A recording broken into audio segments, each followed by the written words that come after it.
Great, thank you. Good evening, everyone. I'd like to call the Town of Rochester Town Board June 30th special meeting to order. If you could all stand for the pledge of allegiance.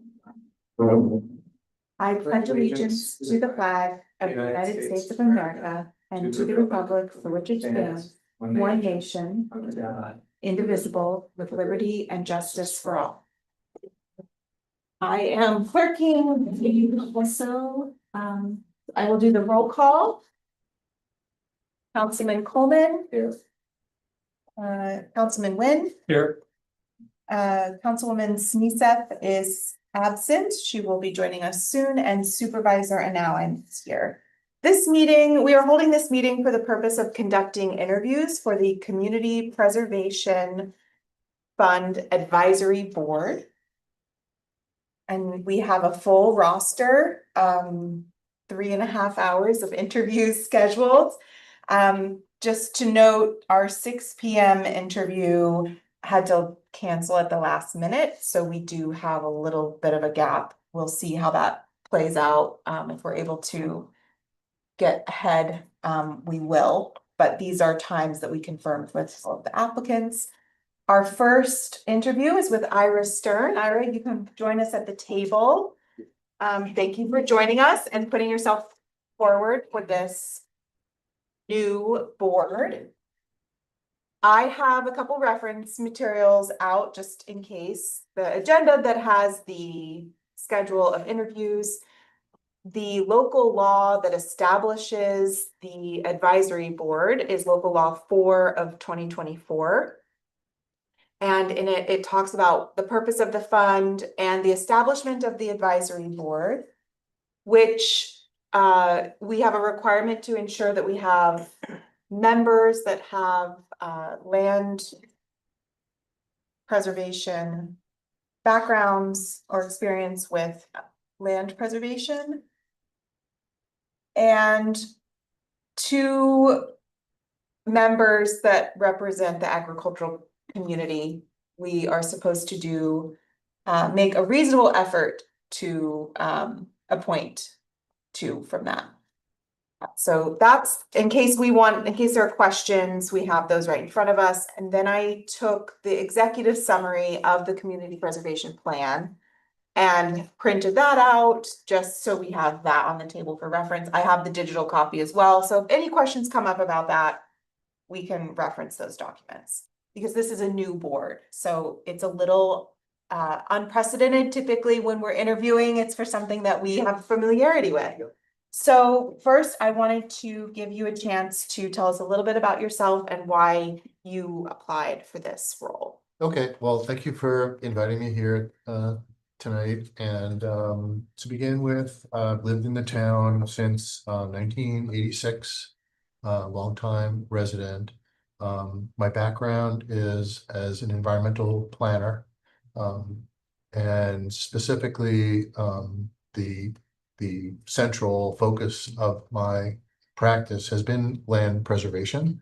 I started as the first executive director and one of the founders of the Ron Dowdy-Sopis Land Conservancy. Then I became executive director of the Dutchess Land Conservancy. So I spent about 10 years working for nonprofit land trusts in the Hudson Valley. In 1995, I moved over to join New York City government, where I was hired as director of watershed lands and community planning. And so in that role, I was on the negotiating team for New York City for the 1995 watershed agreement, actually enacted in 1997. That agreement included a land acquisition program. It included new watershed regulations, and it also included voluntary partnership programs like Catskill Watershed Corporation, Watershed Agricultural Council. In my role at DEP for the first 12 years, I was responsible for creating and managing and implementing the land acquisition program, and also all of the voluntary partnership programs that I just mentioned. So in addition to the new organizations that we started back Catskill Watershed Corporation and Watershed Agricultural Council. We also implemented and I managed the stream management program, all the land management policies that DEP needed to put together to comply with the watershed agreement. So once the city bought the land, what would you do with the land? And that was all negotiated in that agreement. So if any of you remember, it used to be just fishing and boating on the reservoirs, and that watershed agreement opened up the newly acquired lands for hunting, hiking, even trapping, and then any partnerships with other organizations for like hiking trails and such. So we had to not only put together pretty quickly how to buy the land, but also how to manage the land. So to me, those two things are intertwined. That's something that I think would be good for the fund and the advisory committee and the town board to focus on. I spent 27 years at DEP. I was regional manager for Grahamsville operations for the Rondout and Neversink Reservoir. I was also chief of the Natural Resources Division. So as the city's portfolio of land grew and grew and grew, they kind of split in half the land acquisition and then the land management. So I came back to Kingston to oversee the land management in that group. I had forestry, ecology, recreation, land use, and land use permitting for all of our land. So land use permitting, like people wanted to put a driveway or a telephone pole or any kind of we did agricultural leases, maple syrup, all different kinds of use agreements for city lands. And then my last 2 years there, I was deputy director for research and innovation.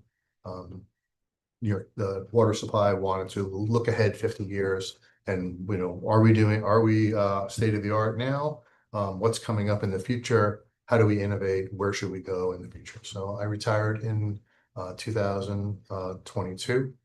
And I've also been an adjunct professor at Pratt Institute, City and Regional Planning.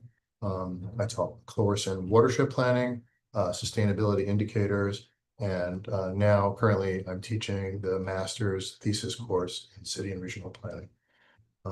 Otherwise, I'm home taking care of my property, deferred maintenance on my house after a long career, and happy to be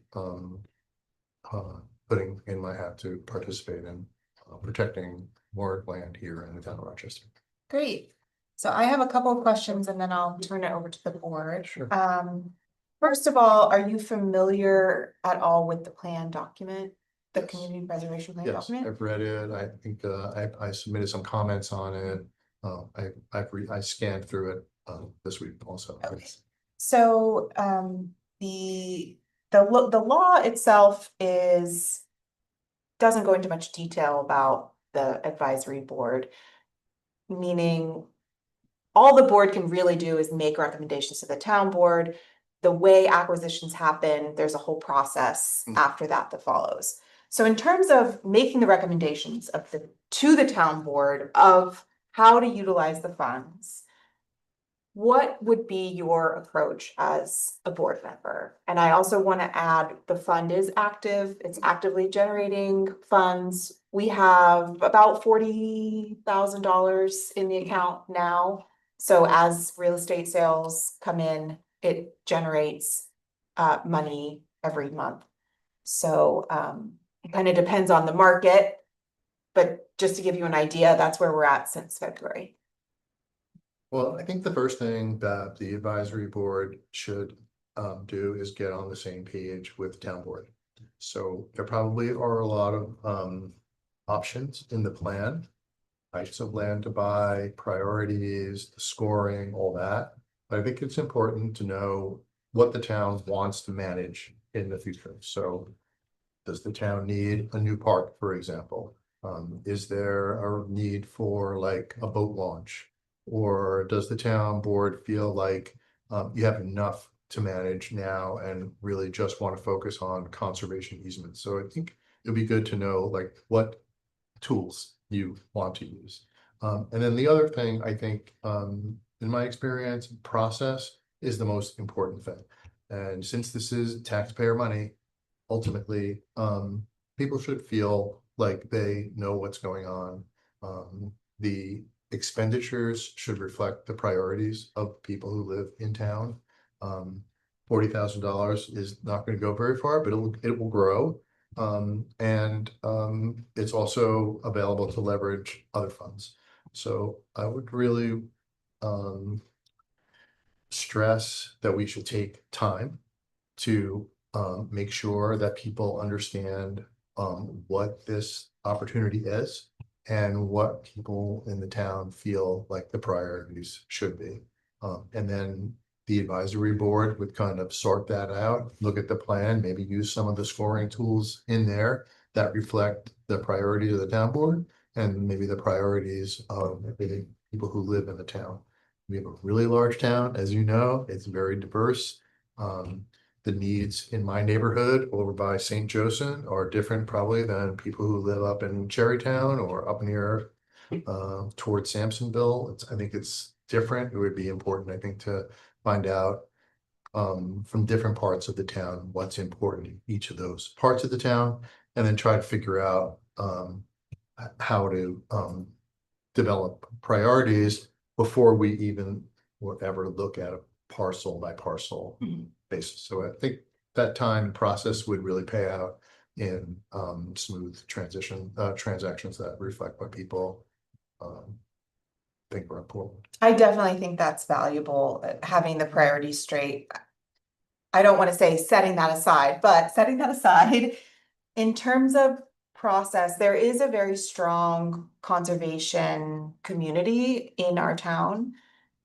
So I think that there is an opportunity to have access to potential projects or to be a stakeholder in potential projects within that community. But I also wonder about a fair and equitable process when it comes to smaller types of landowners who might have a project that could be attractive.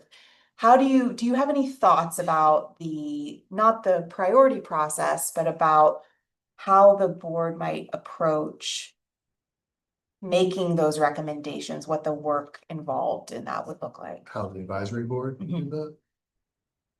Well, I mean, I guess, are you talking about like on a parcel by parcel basis? Like if someone comes to the town board and says, I want to sell? Yeah, or how would those opportunities come about? Well, that's a good question, I think, for the town board. What's the process to solicit interest in you selling to the town? Well, I think if you have the priorities straight and you use the scoring tool in here, like for example, to preserve an aquifer, for example, which could be like a very, very large area of the Yeah. town.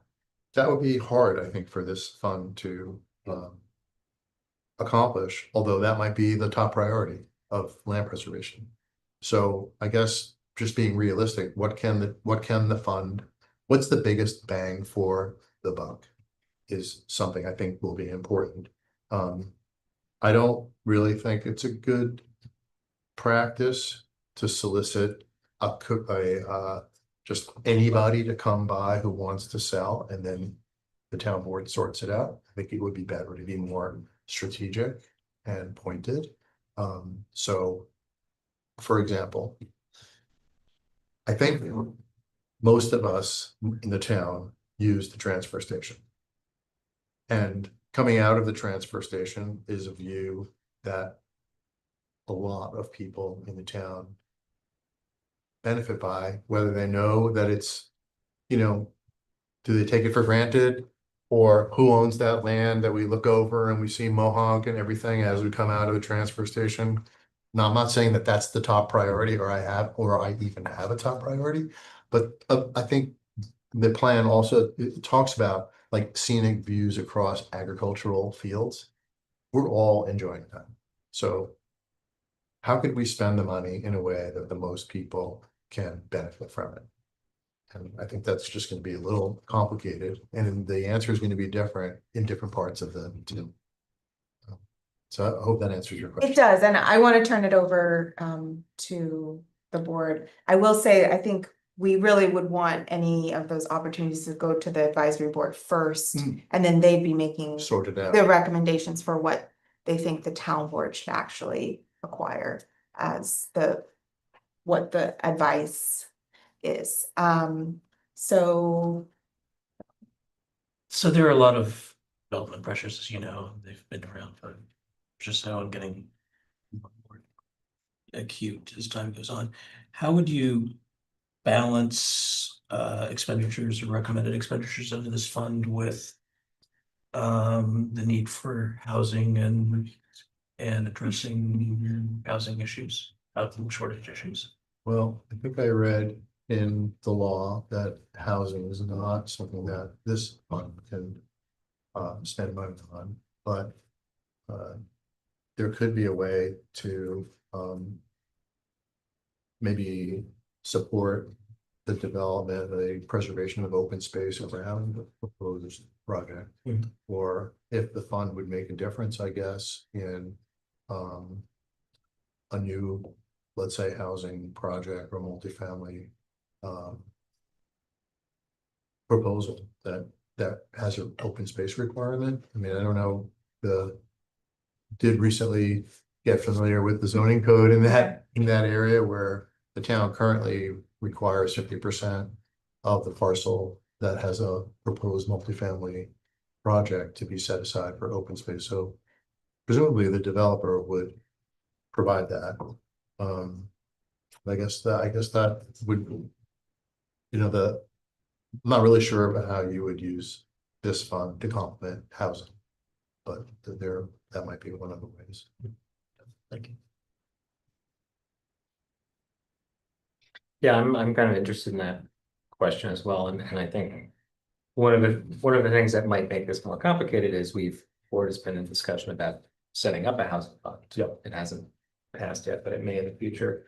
And so theoretically, there could be a scenario where you have two advisory boards that a parcel comes up, and some of the parcels that are perfect for agricultural preservation or are along some of the major corridors are also good for housing. So I think that's part of what I'm interested in. We don't have to continue talking about it, but in that scenario where there's a prime piece of land that would make great development, but also has agricultural value or open space value, how do you kind of navigate that?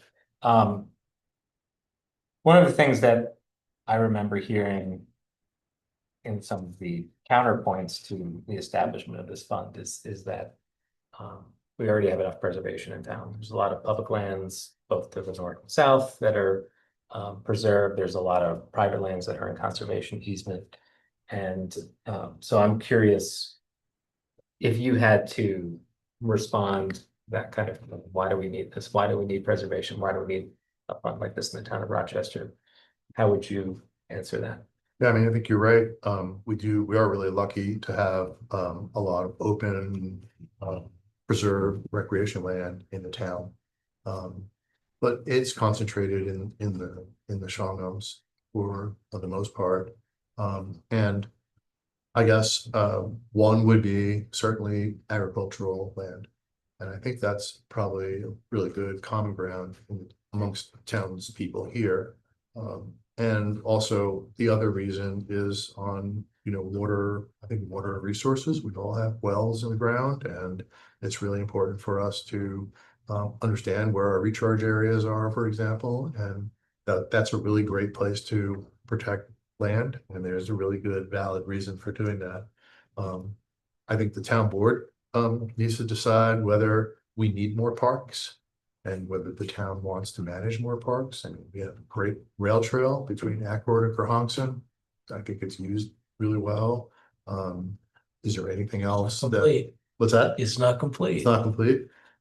Well, that becomes priority that the town board says back to, I think, the advisory board, that's something that you think is really important. That we should think about how to put that back, how to put that together. Yeah, we have one of the big gaps in Ulster County in town. It's not something we need to fix today. No, I mean, and Integrate. gaps are interesting. That's for someone who wants to go from one end to the other. Yeah. We have segments that are quite, usable for day hikes and so it depends on, what the ultimate goals are. But I also just back to Zolly's question, and you just talked about housing a little bit too, that there is an alliance for housing and land conservation in the Hudson Valley, and they are a really great resource for pulling together the housing interests and land conservation interests, and they have some really good tools and resources for doing that. Yeah, and it's not 100% clear to me. So this fund can't be used for housing, but it's Right. not clear to me whether it could be used to do something where you could do kind of a hybrid approach. And I think some neighboring communities may have done that, and maybe it hasn't been tested yet, but there could be interesting things you could do with conservation easement, and piece of land could be used for both purposes. And I don't know the legalities of that, but it would be something to explore as well. Were you going to ask Charlotte's questions? You can if you would like. I don't know. Oh, I think so, I know what they are. well, I only have her standard questions. Let me just see if she.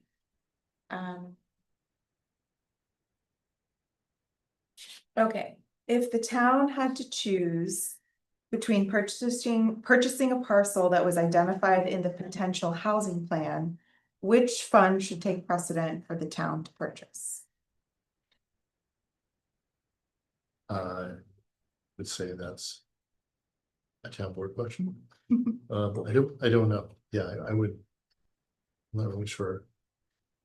That it could be on both advisory boards priority list. And then I guess the town board would decide how to go about it, but I think depending on the specifics, you probably could use maybe both to partner up. And that's what the Alliance for Housing and Land Conservation really stresses, is that there could be this partnership. So I could see a parcel of land that's a cluster development on it for affordable housing, and that the housing fund and the land preservation fund, if that's all allowable to participate in that could work well. Okay, and then she has another question. We've kind of talked about this a little bit, but how would you rate or grade Rochester's conservation efforts so far? Well, I think we're really lucky that we have a land conservancy in town. We have Open Space Institute very active. We have parks. We have Mohawk Preserve. I don't really know. I don't think we've focused very much on water resources. I think the Rondout Creek, for example, is undervalued from a recreation standpoint. There's not a lot of preservation, I don't think, on the Rondout Creek itself. That's something that could be improved. I know some farms have benefited from agricultural easements. I don't know. I could look it up in the map, but there's so much more amazing farmland in town that has multiple benefits, water, scenic views, that I think we could do more on agricultural preservation. So it's there's also recreation. Mohawk and Minnewaska aren't for everybody. The rail trail is a really good way for a nice flat walk for people. But maybe there are other more accessible recreational opportunities in town. And I mentioned canoe launches. That's something that we don't have and that we could do better on. So I would say we're lucky to have all these organizations working, but I think there are still a lot of opportunities left. There is a requirement in this law that the appointees be legal residents. And there isn't a requirement that, it doesn't say anything about being an eligible elector. We usually ask that, but I think you just have to be a legal resident of it. So, and you are, Yes. yes. Do you have any questions for us? Well, you answered the one, which was what is the fund balance to date? And then do you know, like, what are their projections? Like, if it's at 40,000 now, wouldn't we expecting a certain amount each year? I know it's dependent on the market. It's definitely dependent on the market. From what I've been seeing, part of the reason why it's been a slow start is because of when the property sales start. So it's from the contract signing date, and sometimes the closing happens much later. And that, so right now, we aren't seeing a high amount of sales over the median. Most of the fund right now is from one sale. Right. That was $2 million that the real estate transfer tax Okay, applied to. So I would say it's hard to tell from the market. There's also a lot of properties that are for sale at the moment. So we kind of have to see what the market does, if it's gonna slow and values are gonna come down, or if it's just summertime and we'll start to see those sales come through. right, okay. And then does the town board foresee like waiting until you have a certain amount of money in the fund to start to move on properties? Is that something that you'd want to do like every year, or you would do it like every couple of years, depending on what the opportunities are? Any ideas about that? I don't necessarily want to speak for the full board, but right now, I think the most important thing is to establish the advisory board, get that organizational work together, because you kind of never know what an opportunity might cost. So it's possible that we won't have enough in the fund for 2 years to do something, but it's also possible that something could come up that the funds, like you said, biggest bang for your buck, it's possible. So I think we wanted to get in the early stages, get the board established so we can start doing the work and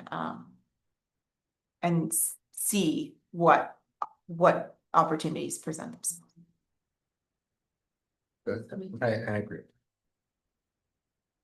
And then how do you feel about leveraging funds? Would look to Yes, apply for grants and try to build the fund yes, as it's coming together?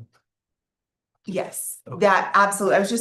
I think Charlotte is listening in on Zoom, so she clarified that her question was about how is the town of Rochester doing in terms of conservation efforts as a government. Oh, as a government? Sorry.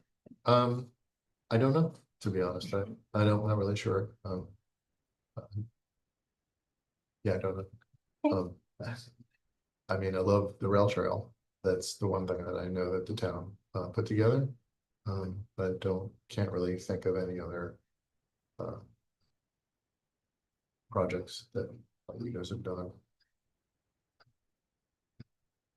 I do wish that the planning board would use conservation subdivision more and make sure that conservation easements go to qualified organizations, because that's one way to improve, I think. Okay. Thank you. Okay. All right. Thank you. Thank you. Appreciate it. Hi. Christy is our next interview. How are you? Good. How are you? Thank you so much for joining us. My spiel is I did put a few documents just for reference. We have the local law establishing the advisory board. Can't see anymore. And I think you are familiar with the plan document, but I printed out the executive summary just for reference. If any of that comes up, though, it might not. So I just wanted to make sure that we had some of those reference documents.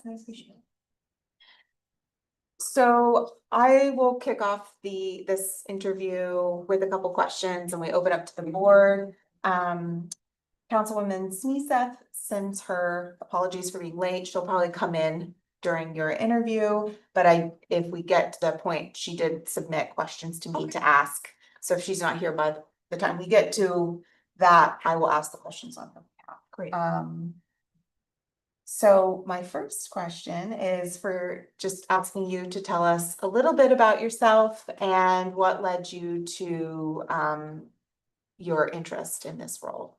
Yes, so my name is Christy DeBoer. I'm the Executive Director of the Wallkill Valley Land Trust, and I bought my home in the town of Rochester in February of 2014 on Whitfield Road. Moved to the area from Florida and really consider myself a transplant New Yorker because I love not just the area, but the community that I've moved into and the relationships that I have. When I first moved here, just wanted to be under the radar and be at my house and not really do anything.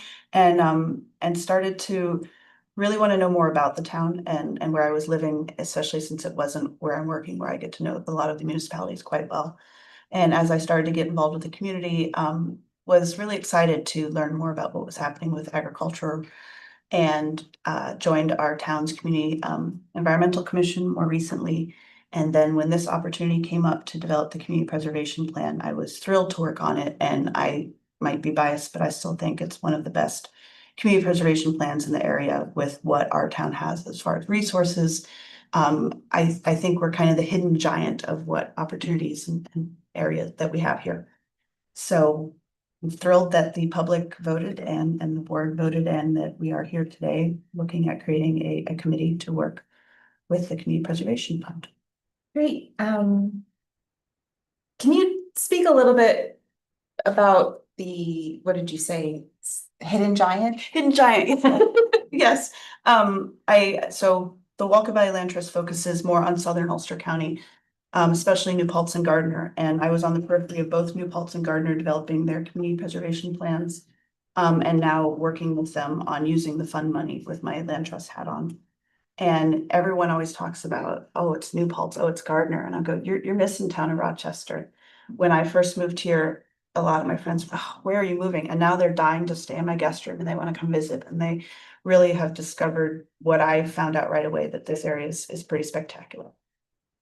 I just think and I'm thrilled that we're a little on the hidden side, but I think there's a lot of opportunities to keep this rural town rural, but still also supporting it in ways that it can grow. And so that's why I think we're the hidden giant. Thank you. So this is a silly question. Oh, I love silly questions. But are you familiar with the plan document? A little bit, yes. I did not have it memorized, I'll be honest. And after looking at it for so long, I did not reread it last couple of days. I promise I did not. Oh, okay. So yeah, you were instrumental in pulling that document together. So thank you so much for your work on that.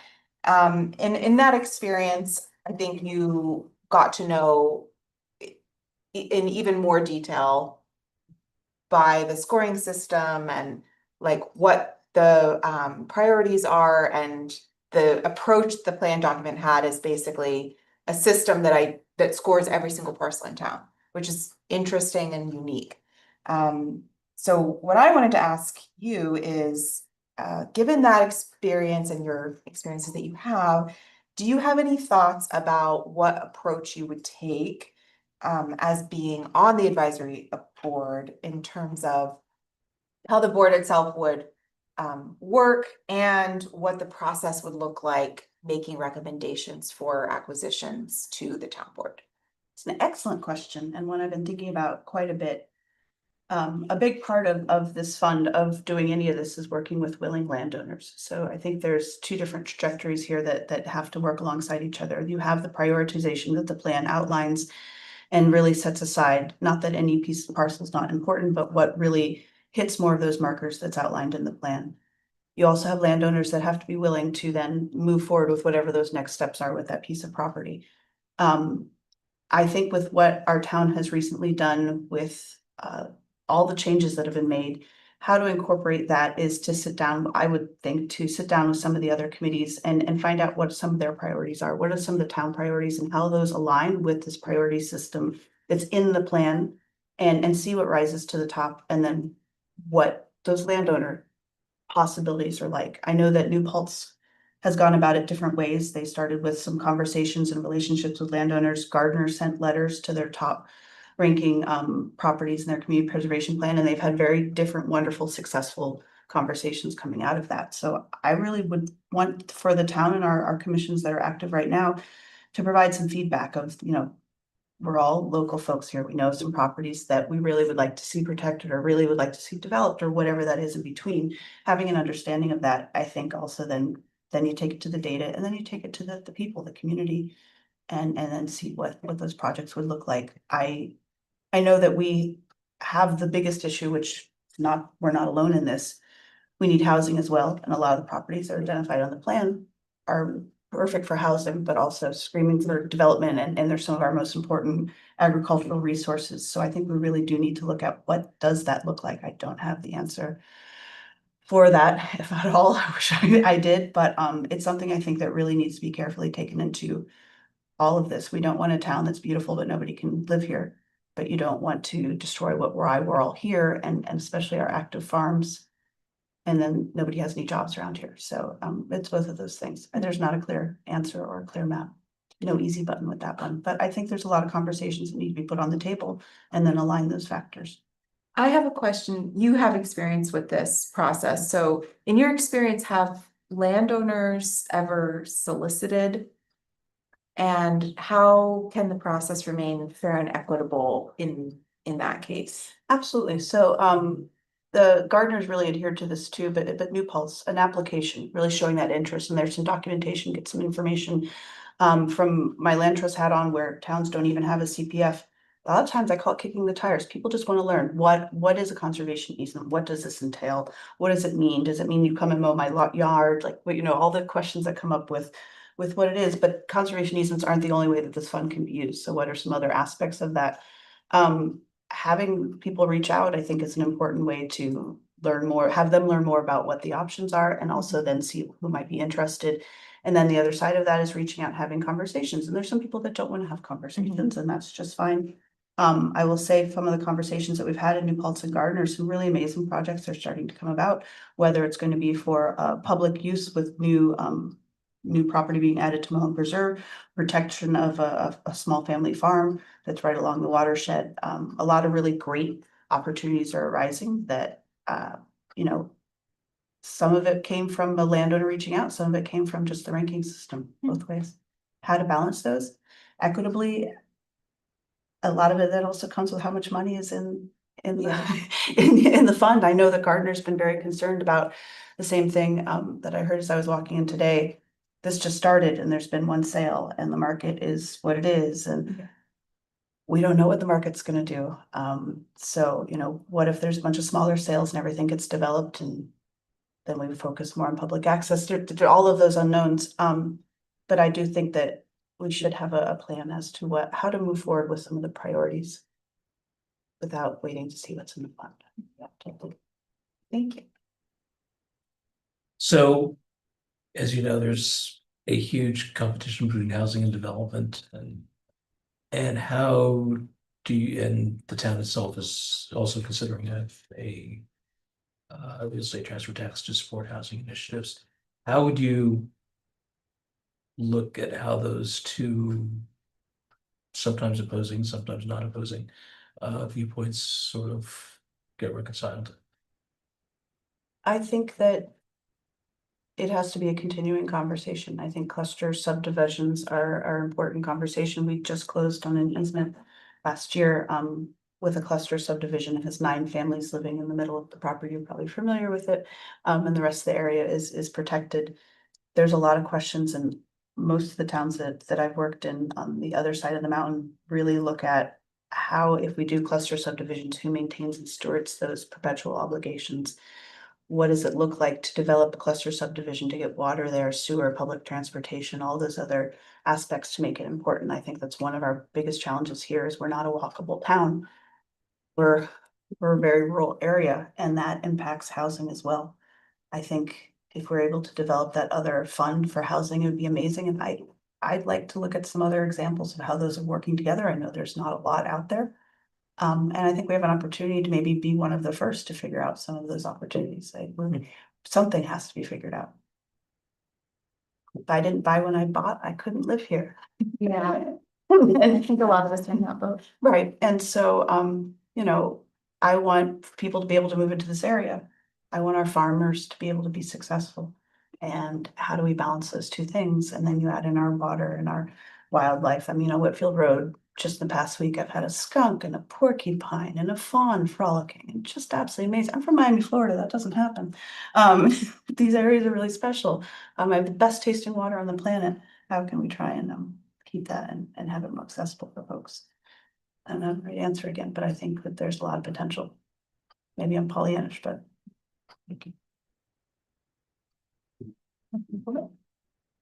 Um. let's see. Who, who would you want to be on the committee with you? What are the gaps you see in your own resume, and what expertise would you want to be able to bounce ideas off? I love a good legal person, because I think that's very important. I think would be great to have someone from our farming community. I think it's important to have someone from our historic preservation. Those are two areas that I don't have a lot of background in. The housing planning department as well as just one that I don't have as that background in. I think the more different points of view that we could have come together, then it helps work towards a common goal. It helps if people know what a conservation easement is, but I don't know what you need to raise a cow. So, you know, those different things. And then also, you know, people that are, I would admit, I work on the other side of the mountain. I know some of the community, but I don't know the community as well as some others do. And I think that the community relationships are very vital to all of these conversations. And that's something that I have a smaller impact of, because I kept my head down for a few years and I apologize for that. I was busy. Thank you. So I have Councilwoman Sneezeth's questions, and we've touched on a little bit. But her first question is, if the town had to choose between purchasing a parcel that was identified in the potential housing plan, which fund should take precedent for the town purchase? I don't think that's one easy answer. I don't think that one is more important than the other. I think it really depends on the property and what the opportunity is. It really, I wouldn't want to say outright which one could take priority over the other. I really think they should be working together, and it shouldn't be like, oh, I won this round. I really would like it to be a more collaborative process, and acknowledging that, you know, while this can't be used directly for housing in a clear way, and the housing fund obviously couldn't be used once it's established to protect farmland, I would assume, you know, obviously there's different priorities, but how those two could work together, I think would be a stronger way to go about it than fighting over it. That's just not. And then second question is, how would you rank or grade the town of Rochester government's conservation efforts or actions, like as they stand? I think that we've made some progress. I think there's some additional things that we can do. I think that with having our environmental commission and our climate smart committees come together, it's been kind of an exciting step for us to be able to try and broaden our impact. I think that there's been opportunities for us to get more people involved in the town, especially since COVID, since there's more people around. I think we have some opportunities there. So where would I say we're at right now? We're doing okay, but I think there's a lot more that we could do. And we also, I can't forget to announce, we have wonderful land protection partners in the area who's done many, many amazing things. And we're also bounded by, you know, as you all know, Catskills and Minnewaska, Mohawk. We're just kind of surrounded by a lot of really important work, which should not go unnoticed. But there's a lot of opportunities we can still do. And just to confirm that you are a legal resident of the town? 100%.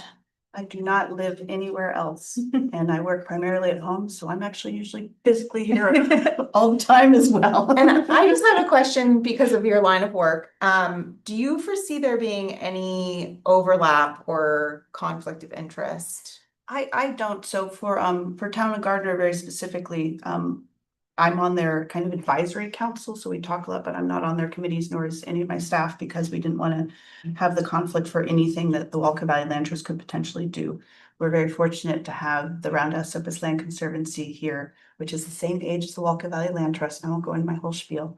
But you know, geographically, these two organizations were started at the same time, so I moved over to RELC, so I didn't have to worry about work, because I know they're doing such a good job with it. I don't, Walker Valley Land Trust, we're so small, I don't know if there would ever be an opportunity that would impact what we do, but also I know all about conflicts of interest, having been an executive director now Yeah. for 17 years, so if there is a conflict, one recuses themselves and leaves the meeting and documents it and all of those good things. So do you know a little bit about that, but I don't see it being an issue. Do you have questions for us? A lot of the questions you probably don't have answers to, so I'll put you all under the, you know, a lot of the questions in this, you know, how are these various committees and planning board, you know, what are some ways that they could start some communication, acknowledging that the planning board's very busy and these other committees, especially I know our environmental climate smart, I missed our last meeting. We're kind of reformulating, but I'm curious if there has been thoughts of how to have strong communications without burdening the other committees and boards, but allowing there to be something that makes sense. And I don't know if you'll have thought about that, if there's a magical way for committees not to get more bogged down and, you know, see the community preservation fund, people come and go, oh, here they come again. You know, have you guys thought at all about some ways? I've personally thought about it because it's a area that I think we could really stand to improve on in the town, both in just everyone kind of being aware of what's going on and also an opportunity to acknowledge incredible amount of work that our volunteer committees and even, you know, some of our board members receive very, very, very small stipends. So I feel like it's an area that we do move on. One idea that I have is establishing an annual meeting of everyone as a showcase, big roundtable discussion so that everybody kind of knows what's going on. And some of our boards, like the planning board, is, you know, they're administrative, so their work is whatever comes up. Others, our advisory committees, are doing a lot of work on their own, and I think those conversations, there's a little bit more flexibility in hearing from each other about that stuff. So. That's why I was thinking of a particular project in Gardner where it's in front of the planning board, but it would require a conservation easement. They're not gonna use the community preservation funds, but there's been just, you know, maybe it was a small presentation or just different things so that Mhm. different groups can talk to each other. And I mean, I'm a sucker for group meetings. I always love to hear what other people are doing, so I think that's Yeah. a great idea. I also was wondering, and I hate to bring it up, you can't kick me from over here, but if there was thought into how we could have more, as things move forward and projects move forward, more of the information available on the public website, because I know that makes it a lot more accessible for folks if they're not available during the meeting times to just see, look at some maps and have some understanding as to what folks are talking about. I think that is helpful as well, but I know you've been working very hard on the website and I don't envy all the work you're doing. Thank you. No, I mean, It's been I fun. think we all, and you know, I interact with this stuff every day, and I think the town board, you know, also feels this way, but I do think that our communications and access to information has a long way to go for improvement. That is one way also that engaging with the public and our boards and commissions can be helpful, just so that we're not, you know, I don't want to be stuck in my own singular feedback loop. So I'm starting to put together a bit of a communication plan, which I thought I was going to do last year, but we now are on social media. Follow us on Facebook. No. And I'm going to be starting in the coming weeks a newsletter that'll be a monthly newsletter that's basically just to share what's going on. It's great. But then we do need more applications.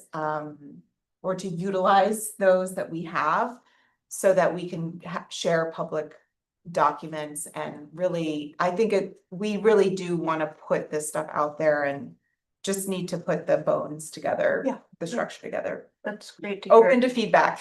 Oh, and you've come leaps and bounds so far. I spend a lot of time on a lot of municipal websites, so you're headed there. Thank you very much. But yeah, it's a question I had, because I know often, when I run into folks letting them know what's happening in our town, they don't seem to know where Yeah. to look or where to go.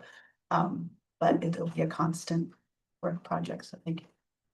I think I had any other questions. Is there other questions from you? I asked yours. I heard, I was Okay. listening until I got into the parking lot. I was trying to text you the ones I had for Christy specifically. Yes, yeah. So, a ticket. sorry, I'm just trying to gather my thoughts now that I've sat down. Apologies, I was coming from a production meeting. I'm working on a music production, so. You could sing it to me. No, tech side, no, you guys don't want that. There's the reason I married the choir teacher's son. From Rondout, but one was, I wanted you just based off of, because you're one of our few that have applied, that were on the original document forming committee in its inception. So I just wanted to know, just feedback wise, if you had any feedback on that process as like a whole, as a committee member, as someone who was in the committee, because I know that there was a change of memberships at some points. And there was differences of opinions at times with some of the memberships that changed hands throughout the inception of the 2 years of the edits and everything. So I was just wondering if you could touch on a little bit of that, you know, constructive criticism. Yeah, so absolutely. I was on the periphery of both New Paltz and Gardner for multiple reasons. One especially being that the Walker Valley Land Trust, we don't do political advocacy. It's just hands off. So I was more sitting in the background. I learned a great deal from that process with New Paltz, because at that time they had folks from Trust for Public Land and all over, people nationally giving input. So by the time it got to Gardner, did the same thing, used the same consultants. It was kind of, here's how this works. And I got to see that happen. So when it came to our town, I trust those consultants. But I understand for a lot of folks, it is a different process. You're gonna come in here and tell us what's important in our property. No, there's maps and there's a lot of information that goes into this. The one thing about maps, and I can design maps, but I'm not a photographer, they bring up a lot of emotions and it's a lot of feelings when you see your property on there. And that's just part of land protection. So I think, you know, overall, where we ended with the plan is a good place. I think it's okay that sometimes people want to step away or feel not part of where the process is heading. But I do know, having gone through it, New Paltz and Gardner, it in some ways gathering that information is very formulaic. This is the way you do it. The consultants do it this way. I saw them do it in multiple towns. I know they did it for Marble Town too, but I don't work there, so I didn't get involved with it. And I think what we ended up with was a really awesome plan. And I really enjoyed the folks I worked with it, whether it was for a short time or a longer period of time. And you know, not everyone's gonna. But I really am proud of our plan. I honestly didn't know so many great things about our town. And I feel bad saying that now, but I didn't know. It's a great plan. It is. Its final rendition, I think, hit a lot of marks. There's that were important to like a collective, you know, they were an easily agreed upon one.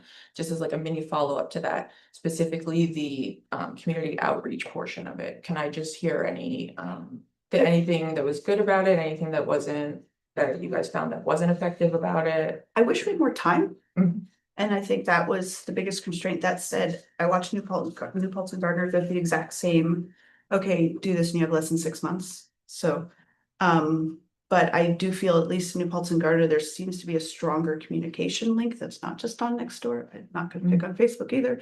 There were a lot more people that seemed to have what that process was and all the way through it. There were more people that knew about it, and I feel like our town, I wish we had some more time to talk to folks about it. That's the one part. It's a significant decision to make. The town is now past it, which is great, but I wish there had been more time for conversations and more sessions where people could come, look at maps and talk.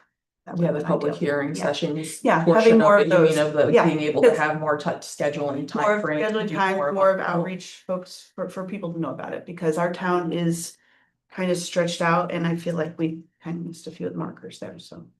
And not to keep going back to New Paltz and Gardner, but they're just they're all like right there. Yeah. Whether you like it or not, where I feel, we need to, we're a little stretched out. Yeah, or a little more sparse. And then the only tiny like little mini micro question I have is just if you have read the Town of Rochester Code of Ethics and that working for someone who has technically, I know it's a nonprofit, but a financial stake in preservation and conservation as a whole. I just want to make sure that if anything were to come up, you would follow our ethics code or you'd, abstain and recuse yourself on decisions. 100%, and I have to say, I led my organization through National Land Trust Accreditation in 2016. It's a housekeeping good stamp of approval, and it's a lot of code of ethics, the right way to do things, documentation, policies, practices. And I loved that process. It's not that my organization was doing anything wrong, but I like things to be very clear and documented, because what if I win the lottery and decide to go move to the moon or something? Everything still moves on. It's not about the individuals, it's about the process and about how things are done. That accreditation achievement is 5 years, and we just went through our second renewal. I am hardcore by my favorite color is clear, like transparency, and I think it's the only way to be fair. So that's my Thank you. my odd thing is that I love that stuff. I like to sleep at night, Yeah, same here. I understand. I completely understand. and I really appreciate you all taking the time to this. I'm really excited. However, this committee comes together. I'm so thrilled of our town having these awesome challenges coming up, or how we're going to handle them. They're in a good spot. It's great. And I'm gonna go follow you all on Facebook. Can I just see the list of interviews? Sure, yes. I take to go use the restroom. Yes, so, yeah, we are, our 6 o'clock can't make it, Community preservation. but I'm gonna see if this is Time. Climate Action Committee is not right now. Climate Action. Where's the climate action we meeting? It's supposed to be today, tonight here. Oh, what's the name? Lonnie, Okay, we don't have that scheduled for tonight. Lisa said it was tonight. We have it next week. There's a meeting next week. So I can let you know what time it is. Maybe I'm mistaken. It's possible that you got the wrong information, but that's not what this is, and there is a Climate Smart meeting scheduled for next week. So I'll let you know what that's. That's weird.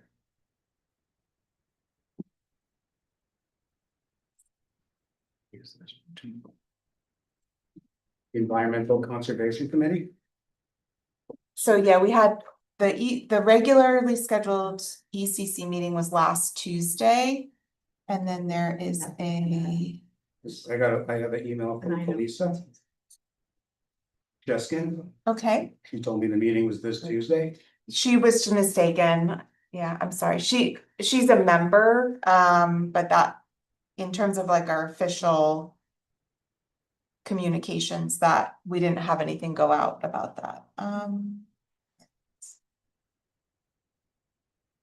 So Monday at 6:30, Monday, July 6th.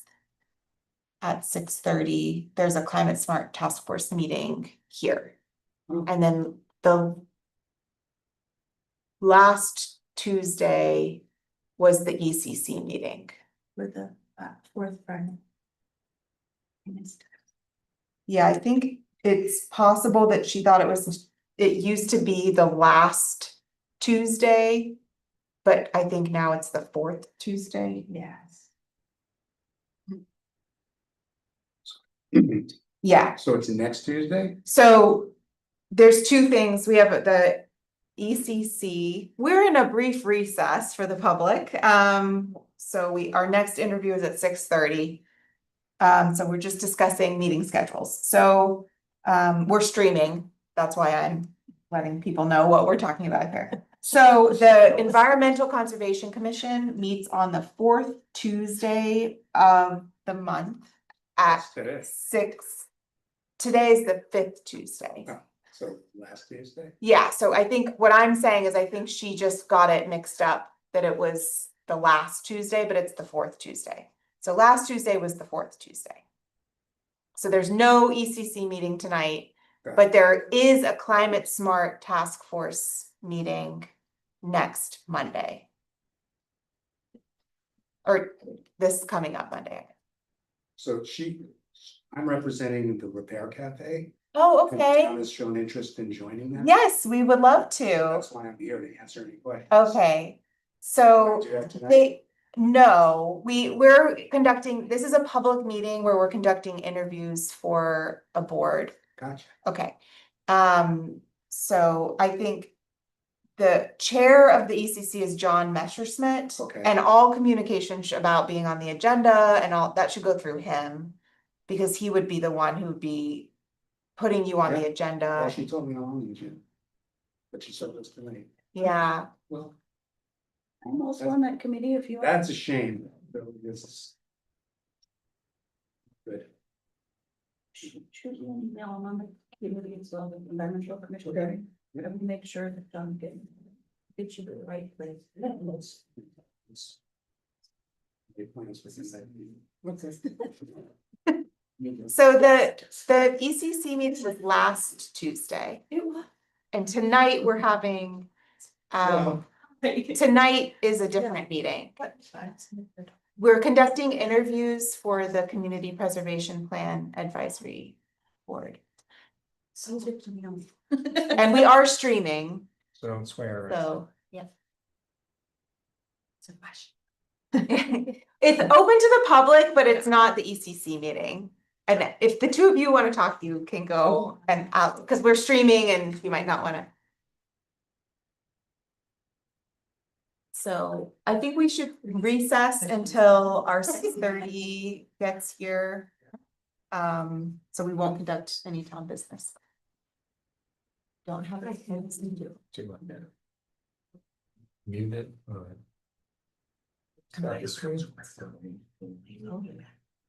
Yes.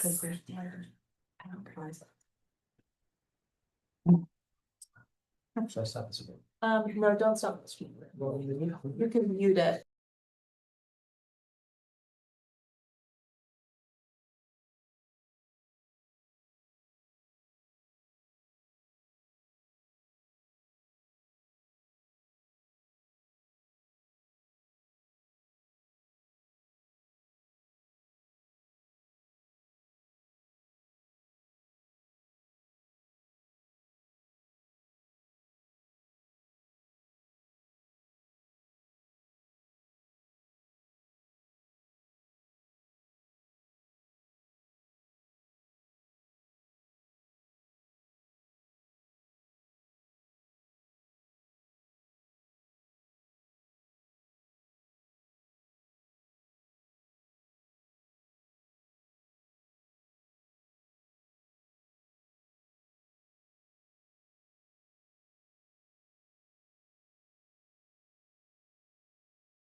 You're live on YouTube right now. Right on.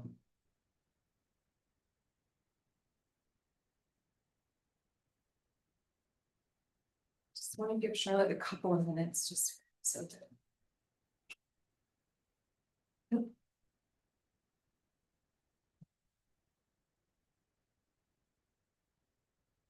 Excellent. So I guess actually it's my back on YouTube, right? It Okay. is, yeah. I'd rather have my back than my front end. Oh. Yeah, that's what is streaming, is what's on.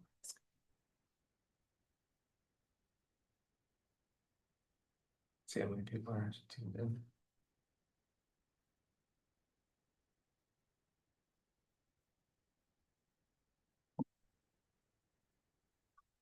I think we're streaming. One of my kids does college radio DJing, Oh, and you could see there's an app, I think it's called Mixer or something, but you could see when they're broadcasting. And they'll be broadcasting, but there'll be 4 people listening. Hello, there's one person who's watching. Hello to our audience.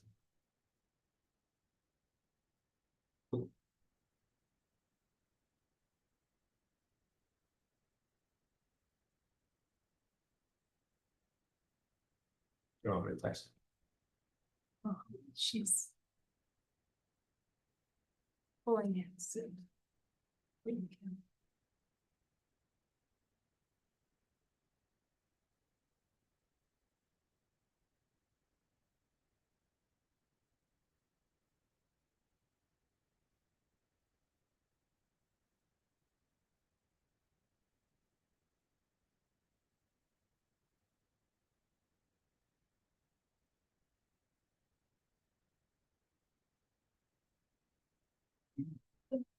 You shared my letter of interest with them? yes, yes, we have shared it digitally, I shared it.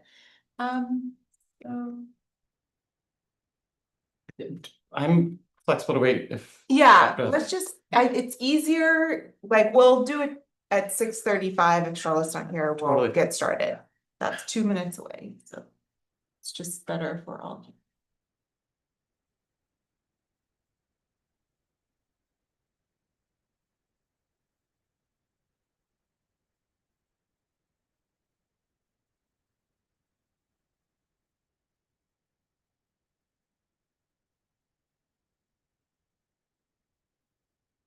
Put that on the letter.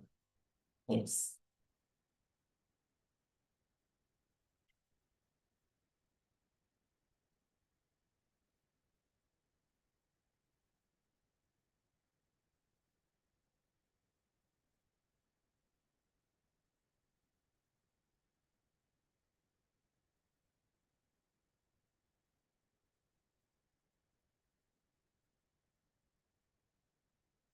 So.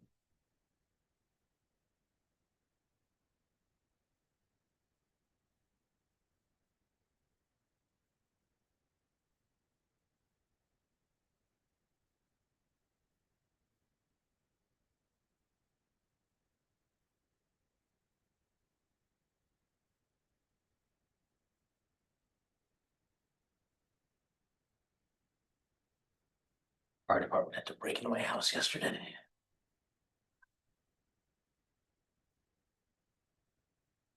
Everything okay? I promised Peter last week that I have a faulty alarm sensor. And it went off a second time. Oh. It's like.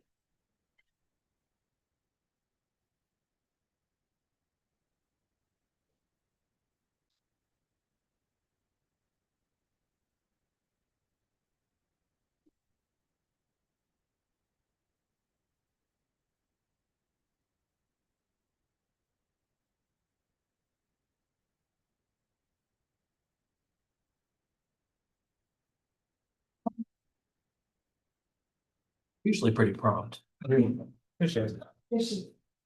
I'm like.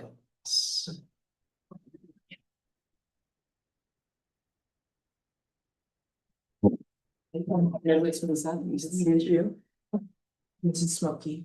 My husband's been on double duty all day, so I figured I'd grab a coffee with my man to grab some gas.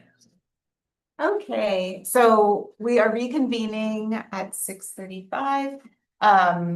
Welcome, Mitch. Costum? Yep. Okay, welcome so much. Thank you for putting yourself forward for this role. I will kick off this interview with a couple questions, and then I turn it over to the board and we kind of go one by one through questions. So first, could you just tell us a little bit about yourself and what led you to apply to this role? That's pretty open-ended. I'm Canadian. I'll start with my life story. Right? I'm Canadian, now dual actually. Moved to New York City in 2000. Have been up here since actually early 24.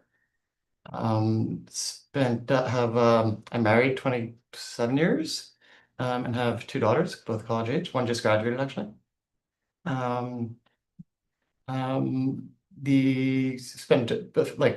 tell you a little bit of my professional background because that's probably more relevant here, but when I'm not working, I'm an outdoor enthusiast, marathon runner, as the joke goes. I've become the cliche of the joke. What do you call a 50-year-old marathon runner? A cyclist? Because my knees are starting to go, but the cycling up here is like absolutely amazing. So that's been a big draw. It's a family, very community minded. In terms of my professional background, I've sort of been a serial monogamist. So I've had 3 big jobs. I don't know if you guys just did the LinkedIn poll or whatever it is. But I spent about 8 years in consulting in Canada and then in New York, and that's how I came down here. Just general business consulting. I spent about 9 years at Citigroup doing strategy and planning. And then after a couple of years, I've recently been with IBM for just pushing 9 years, which, as you guys probably know, has a very rich history in the Hudson Valley, which is very cool. So I'm able to work out of Poughkeepsie when I need to actually interact with other humans. I'm actually trained as a lawyer, but I'm a finance guy sort of by profession. I never practiced law. What I do now with IBM is business development. So we sell big outsourcing and tech transformation projects, and it's actually very IBM's a 125-year-old business, but it's actually become a lot more contemporary. You've probably with everything that's going on with AI, that's very relevant to what I do. So that's me in a nutshell. In terms of interest in the role, absolutely want to just invest in the community here, and I wasn't being maybe it's cliche what I put in the letter, but I literally drive over that bridge every time, and I'm just literally like awestruck with the beauty. It's just we've been completely inspired by this place since we first started coming here. We actually started coming here in the winter a lot more, and it's really and it was just a way to get closer to the Catskills because I wanted to have my kids on skis. So we had the kids on skis starting like age 4 or 5, and then it's just become from years became falls, and it's really only the last few years that we've really started to enjoy the summers here more than anything else. So that's anyway, so it just really just love for the place, want to invest in the community, honestly, this is maybe like table stakes for anyone else here, but like it's my first time having well water. Like that really, like you really start to feel your dependence on the actual land and the conservation and the preservation. And I know that's just 1 out of 6 priorities laid out in the plan. But that's like that becomes very real when you're actually living it for the first time instead of just assuming it's going to be clean in the tap. All the 6 pillars really speak to me. We're up on Upper Cherrytown, so it's like sort of towards the top. And just the open spaces and the agriculture and nature are just it would be tragic for me if that went away. The historic element, just whether it's driving by an old schoolhouse on I guess is it Sundown, I think, on top. But just all the pillars really speak to me. And the recreation is something very real to me, and certainly the scenic views. I mean, all six are critical. I've seen plans like this, by the way, in place in other areas. Mhm. I've been crazy enough to read every single monthly minutes of the Marbletown since it was stood up. So I think I understand like sort of what the intent is, what's supposed to do. I think I could contribute.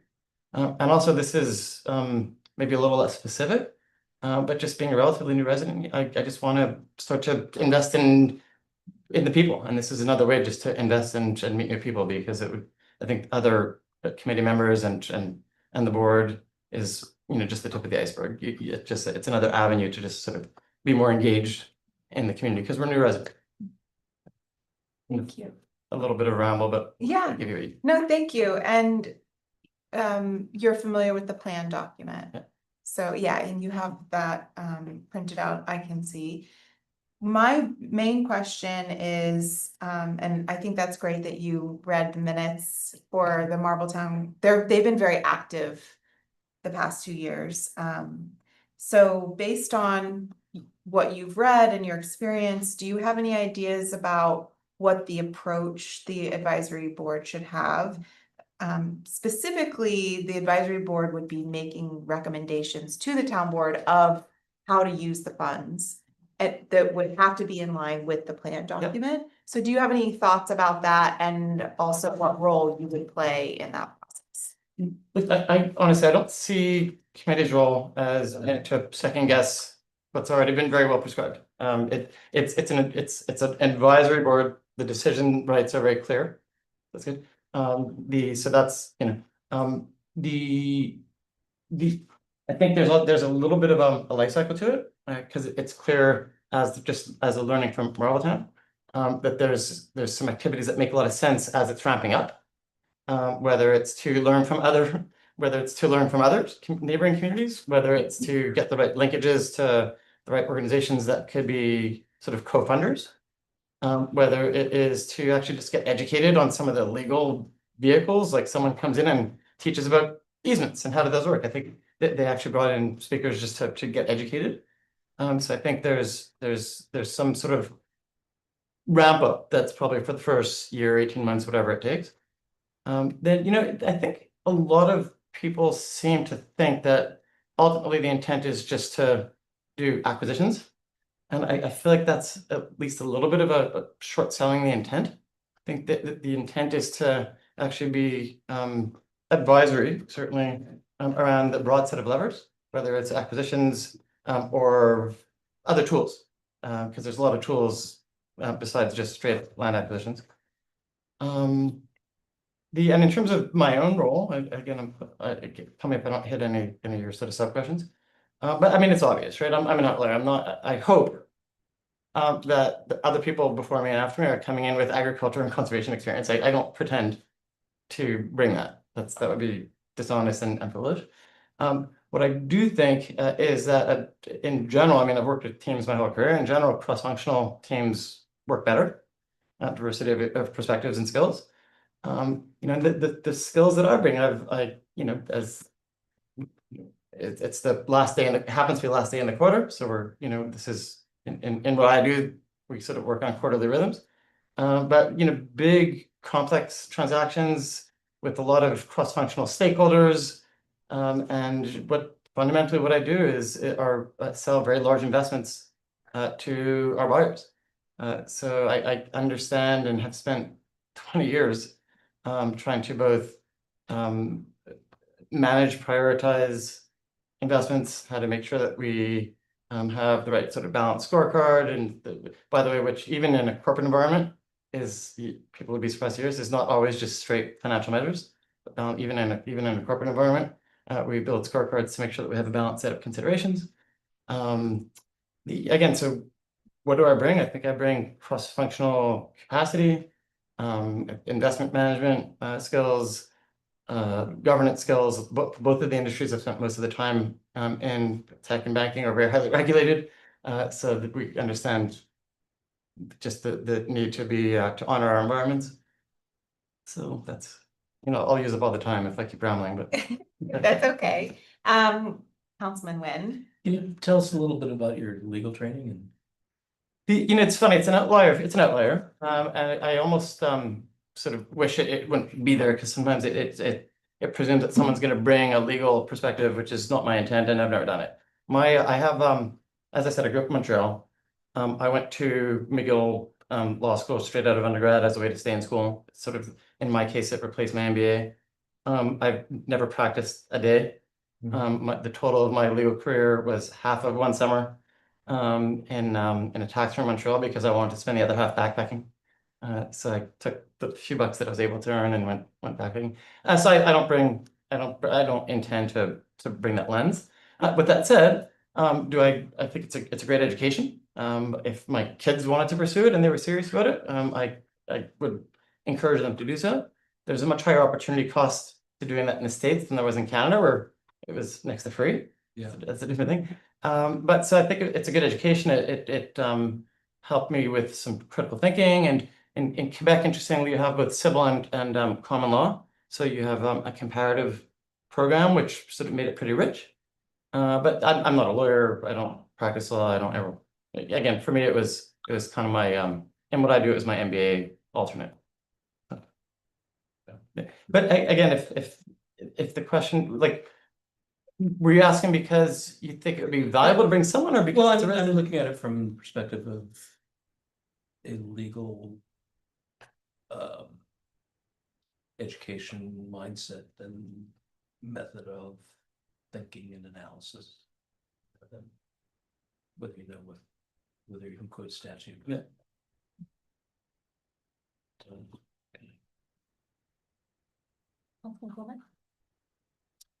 Well, first, I appreciate your interest, and we probably usually ask people, so, well, I won't ask your question in case you have, but we have a number of ways to be involved in town, and so talk more about some of those opportunities. In addition to this, I don't know if you had a chance to watch any of the public hearings around this law or see some of the different feedback. It did pass. It had to go to a referendum, but there were certainly some concerns about it. While people may agree with the overarching concepts, concerns about the tool. Curious, how much of the process of this committee do you think should be occurring in public, and how involved should the general public be before it comes to the actual town board? That's a great question. And I'm familiar, by the way, to your preamble. I'm familiar with the background, and I think it's in almost every community where these are stood up, they're going to have difference of opinion, and people are going to feel very strongly about it. So, personally, I think they're a good thing, but I'm not here to second guess that, and I wouldn't be here if I didn't think it was a constructive thing. But on the public nature of it, I mean, fundamentally, I would default to transparency. I think that's fundamentally, that's sort of the guiding principle. Do I think it's appropriate for there to be room for open, honest, direct, unpublic discussions? Yes. Do I think ultimately decisions should have as prerequisite to the decision public visibility and input? For sure. So there's a step between an idea and a recommendation and an implementation. And I think it's absolutely critical that the public has both awareness and authentic, not just go through the motions, but authentic opportunity to provide feedback, impact, concern, and to make sure that they're heard. So it's like, yeah, I don't know if that answered it. That's great. All right, so my standard question for everyone is, if you are an eligible elector or if you are a resident, and like, so I heard you say you had dual citizenship, Yeah. correct? So are you a registered, how does that work? Can you vote in US elections? Yeah. Yeah. So you're registered to vote Yeah. here in your address in Rochester? Yes, Okay. so I vote, That's- so, well, there's two, I don't know, you might have been one of two things. I'm sort of dual. Dual, Okay, okay, yeah. yes, I'm still Canadian, proudly Canadian, but we are American citizens. I have 2 American kids. We're American citizens. We were permanent residents for a long time, and we became American citizens something like 5 years ago. If you talk about public hearing, just that swearing in ceremony, when you just look around you and you see the room, it is absolutely touching. And And you could just sort of throw politics in the garbage and you just see everyone's journeys to get there, and it's humbling and heartwarming. So we're proud American citizens, and again, I have 2 American daughters. I also still maintain a home in New York City. I don't know if that was also what you're asking. Is that where your like driver's license or? Yeah, whether check my you're license. Yeah, registered I wrote you here. You're okay, then, yeah, Yep. you're good then, you're A-okay then in the But the town law. besides the checking box, I think maybe this isn't your question, but there's also like, where's your heart? Like, Yeah. okay, I know it's a little cheesy, but my kids are at a school and maybe they'll come back, but for now out of the house. So we have the ability to just sort of spend more of our time here and less of our time in New York. We still have that home because the kids, and I still go there. But I vote here, my gym membership is here. This is where I want to be as much as I possibly can, so. Wonderful. Yeah. And then so my questions pertains specifically to the conservation, Community Preservation Fund Advisory Committee. Yes. Got it. Advisory board. Board. It toggled, by the way, We- flip-flopped, I thought, when I saw the post. I first saw board, then I saw committee. I'm sure have that both. in the advertisements, we put committee, but in the local law, it's Right. board. We also have a Community Preservation Committee that just merged with our environmental conservation. Climate smart. Or climate switch, we have too many. Merge them all, I'm just kidding. But so my questions for this is, we have a potential fund that is to be used for the same purpose, same setup, but for housing side of, we unfortunately weren't able to get it on the ballot this year, just from a state level issue, not on a town filing issue. But hopefully it'll be on for next year, so they'll have also a plan for housing, just like that, the conservation one does. So if, say, it came to a parcel that both plans identified as like high markers, do you think like one would you say one would be precedent, what would take precedent for you? For like advisory, like if you were on this committee and saw both interested? Are you asking which sort of mission I'm more interested in, or if the missions seem to conflict? If it kind of, like, how would you try to balance that, I guess, would be the question. I have to be honest, I don't know enough about the mission of the housing, of the to be housing. But so it's hard to answer that question without really understanding like what the. It's kind of like for the same purpose where we could use it for grants, we could use it to acquire land to then build housing on from there to work with developers, so. It's kind of more instead of conserving it and leaving it. For one of the options, I know that's not all of them, have to touch base on, but instead of buying it and leaving it, you're purchasing it and using it for building senior housing, apartment, whatever housing has to be that we put in the plan. Another great question, and again, I would like to, I think that there's a lot more thought. The part of me is saying that's one of those questions where you want to sort of make the pie bigger, and it's got to be both. Yeah. And I do think at the macro level, it can be both, but at the individual parcel level, obviously that's where the rubber meets the road. I would like to think that it's actually probably not one size fits all, and that there's actually going to be it sort of depends on the where, right? Like if that parcel is right near a sensitive watershed, that's a different thing than if that parcel is sandwiched in between in a more dense, given all the zoning, in a more dense residential area. And not in a watershed, so I think it probably sort of depends on the where. Ultimately, I don't think it's for me to say which of the values is more important. I mean, what resonates more with me is this mission. That's why I'm here. But I'm also very sensitive to the need here and across the country for us to be doing something about housing. I don't want to understate that, but. Great, no, that was a great answer. And then my other question is, I believe my text message is on my head now, Gene. I can pass if you have another question. Oh, yeah, thank you. As a whole, as a town entity, not just, town in general, the government or planning, zoning, how do you think that, score, if you were to rate us, how have we done thus far on conservation in our history? Look, I don't have the longest time series. I'll tell you what I've seen. I actually track a lot of communications. I think they're superb.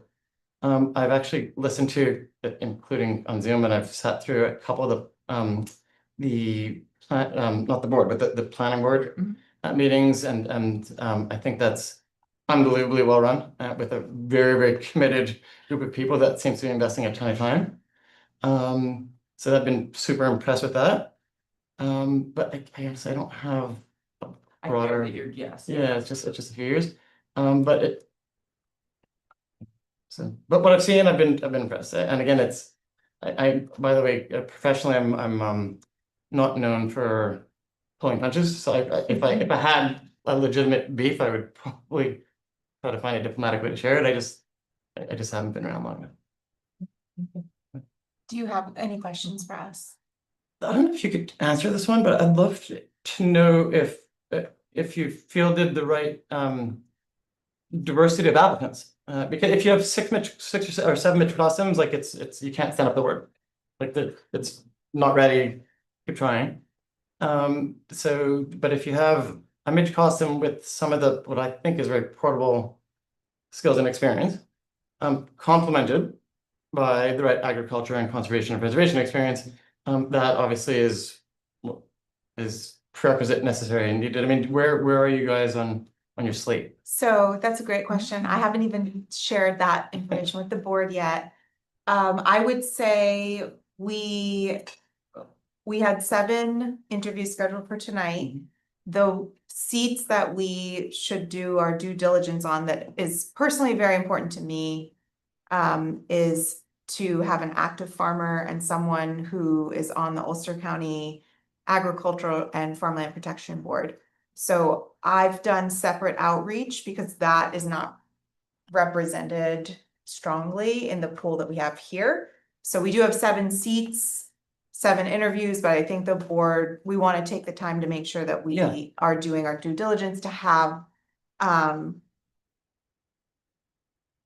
you used a word to talk about diversity, but, that I wrote down that I can't remember what it was, but cross-functional. I wrote it down. So- It was a Does it big sound word. corporate or? No, it was Okay. beautiful. It was It's so fine, good. like if it sounded corporate, but I think value that we want a strong board.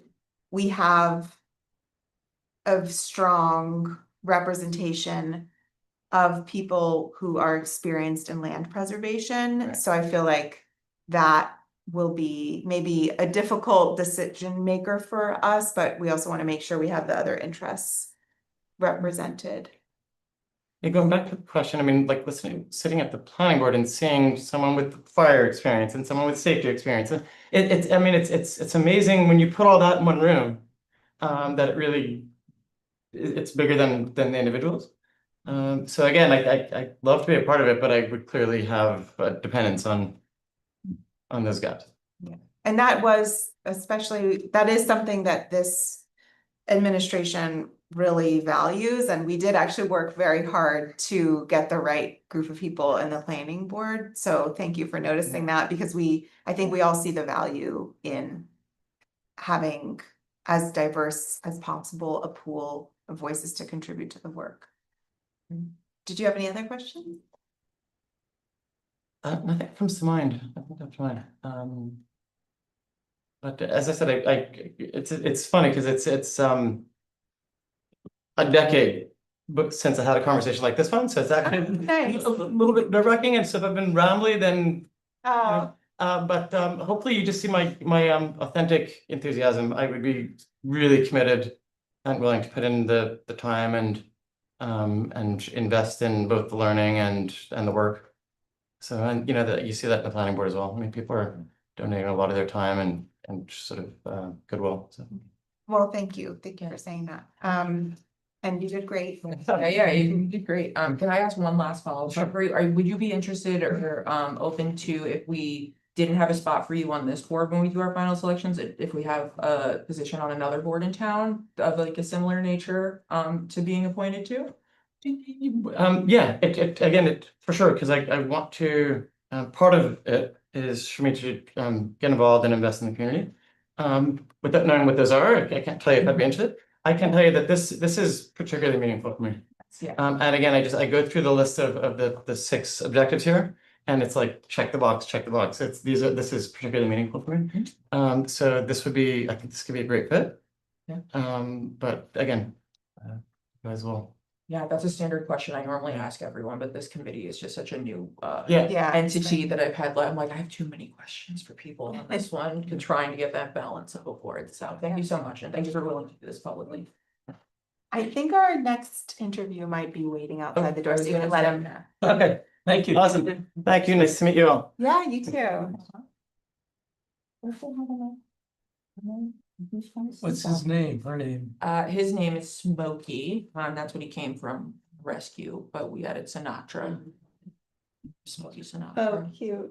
And how old is he? He is, I think, 10 weeks this week. Oh my gosh. What is he, like a? He's a silver lab. Yeah, they don't know, he's a mix, they don't know He who doesn't he's look mixed like with, but Hi. he's a little fluffy. Come on in. How are you doing? Good, how are you? Good. You can take a seat at the They're one table. small puppy that might pop out at some point. Oh, I love some. Yeah, most people, I was like, no, I'm gonna be upset if he shows up. Part of the interview. David. Yes. Butler, welcome. Thank you. Thank you for being here and for putting yourself forward. Yeah, Sure. We have a half an hour to use up, so we typically, we're gonna offer this interview together. I typically start out with a few questions and then I pass it along to the Yep. board. I'm Erin, by the way, we haven't met, so. yes, nice to meet you. And so first, could you start out by telling us a little bit about yourself and why you are interested in this role? Yeah. So I've been living in Accord for the last 3 years. I lived in the city for a long time. I was in Brooklyn, Manhattan, traveled around West Coast, some international travel, but essentially I moved into Stone Ridge first. That was kind of my entry into the Hudson Valley. Growing up, I'd always come up into this area. We would do summers in Lake George. My parents actually met in the Catskills. And as a kid, we'd come up and do fishing trips in the area. And so I've always kind of had this connection. And so when I was looking for what's my next move after the city, this was a natural place. So I moved to Stone Ridge in 2020. I wasn't one of those first COVID movers, but I kind of, after the first plateau of prices, I finally decided to make a move. And yeah, it was a full-time move. And I fell in love with the area even more, kind of being part of the community, joined the tennis team in Kingston, and just made a lot of friends and kind of was part of the community. And I actually, when Marbletown started this committee, I applied for when they were accepting new people to come on. And ultimately what happened was I went through the interview and the conversations. Daisy Foote was the one who was doing that at the time.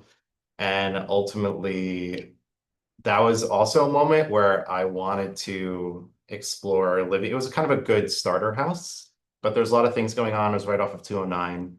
And I wanted to move kind of more closer to this Accord, Rochester area. And so I decided to buy a plot of land, and didn't make sense anymore to continue with Marbletown because my long-term home was going to be here. And so I bought land. I actually built a house over a year and a half. Then moved in a couple of years ago. And my wife and I are expecting a child in August, and we are, Congratulations. thank you. And we are, what kind of puppy is that? He's a silver lab Okay. and mix. I have a He's a golden rescue. retriever at home. Oh yeah, he's a rescue, yeah, we just put him. And yeah, so I love the area and I want to contribute in different ways. I felt that way when I was in Marbletown. Coming here, just the more people I met in this area, I have that same kind of inclination to do something more to support the community. Whether in the future that means running for something more formal, great. But when this popped up, it kind of brought back those feelings back in Marbletown. And I think that by no means am I an expert on land conservation, and I'm not a farmer. I think obviously there's other people that are better suited for that. But what I do bring is, in my career, I've been in technology for a long time. I've run parts of organizations at different tech companies, Spotify being one, a company called Cook Unity, and Fetch is where I'm currently at. It's a consumer rewards shopping company, if anybody knows. Yeah, I make a lot of money on veg. Okay, great. Thank you. I appreciate you as a customer. And a lot of I'm on the product and design side, and a lot of what I do is evaluate opportunity costs with where opportunities to cost to achieve those opportunities, and there's a lot of decision-making collaboration. You look at data, you look at subjective reasoning, you look at logic, and I feel as if I've been doing that for so long professionally. I think that those skills basically transfer to public opportunities as well. And so again, that's why I got excited about it. I love working with people. I love working with the community. And I think that I can bring something to this committee. And so that's why I wanted to throw my hat in the ring and see what was possible here. Great. Are you familiar with the Town of Rochester plan document? For the fund itself? Yes. Okay. Yeah. And the way the scoring in that document is that every single parcel in town is identified and is evaluated with the scoring rubric, right? So a little different from some of the other towns that have, I don't know, I can't remember if Marbletown did it that way or not, but. This actually, you had more information here from Rochester than Marbletown did. And they were going through it. So I wasn't familiar with the details of their scoring. And even if they did scoring there, I feel like it was a little bit, they didn't go through that structure. Okay. Yeah. Got it. So my main question for you is if you've put any thought into, so the local law forming the advisory board is in the local law that establishes the fund. And it basically just says an advisory board is created. There's not a lot of detail in the local law, which I think can be a good thing. Yeah. But also it means there's a lot of unanswered open potential. So have you thought at all about how you think the advisory board should operate? And specifically what you kind of already talked about what you would contribute, but if you could tie that in. The advisory board is basically would be making specific recommendations to the town board on utilizing the funds in accordance with the plan document. So have you thought at all about what that would look like? Yeah, so that my understanding is yes, now the original ideas don't necessarily need to come from the committee. I think the committee's job is to have an open mind and to be a listener to both the community, the community and to others on the committee itself, right? So as a committee member, if you come to the table with certain ideas and proposals, I think that's one thing. I think the community might come to the committee with proposals or ideas. That's another one. And so I think no matter where it actually comes from, the role of the committee and even myself is to number one, be a listener.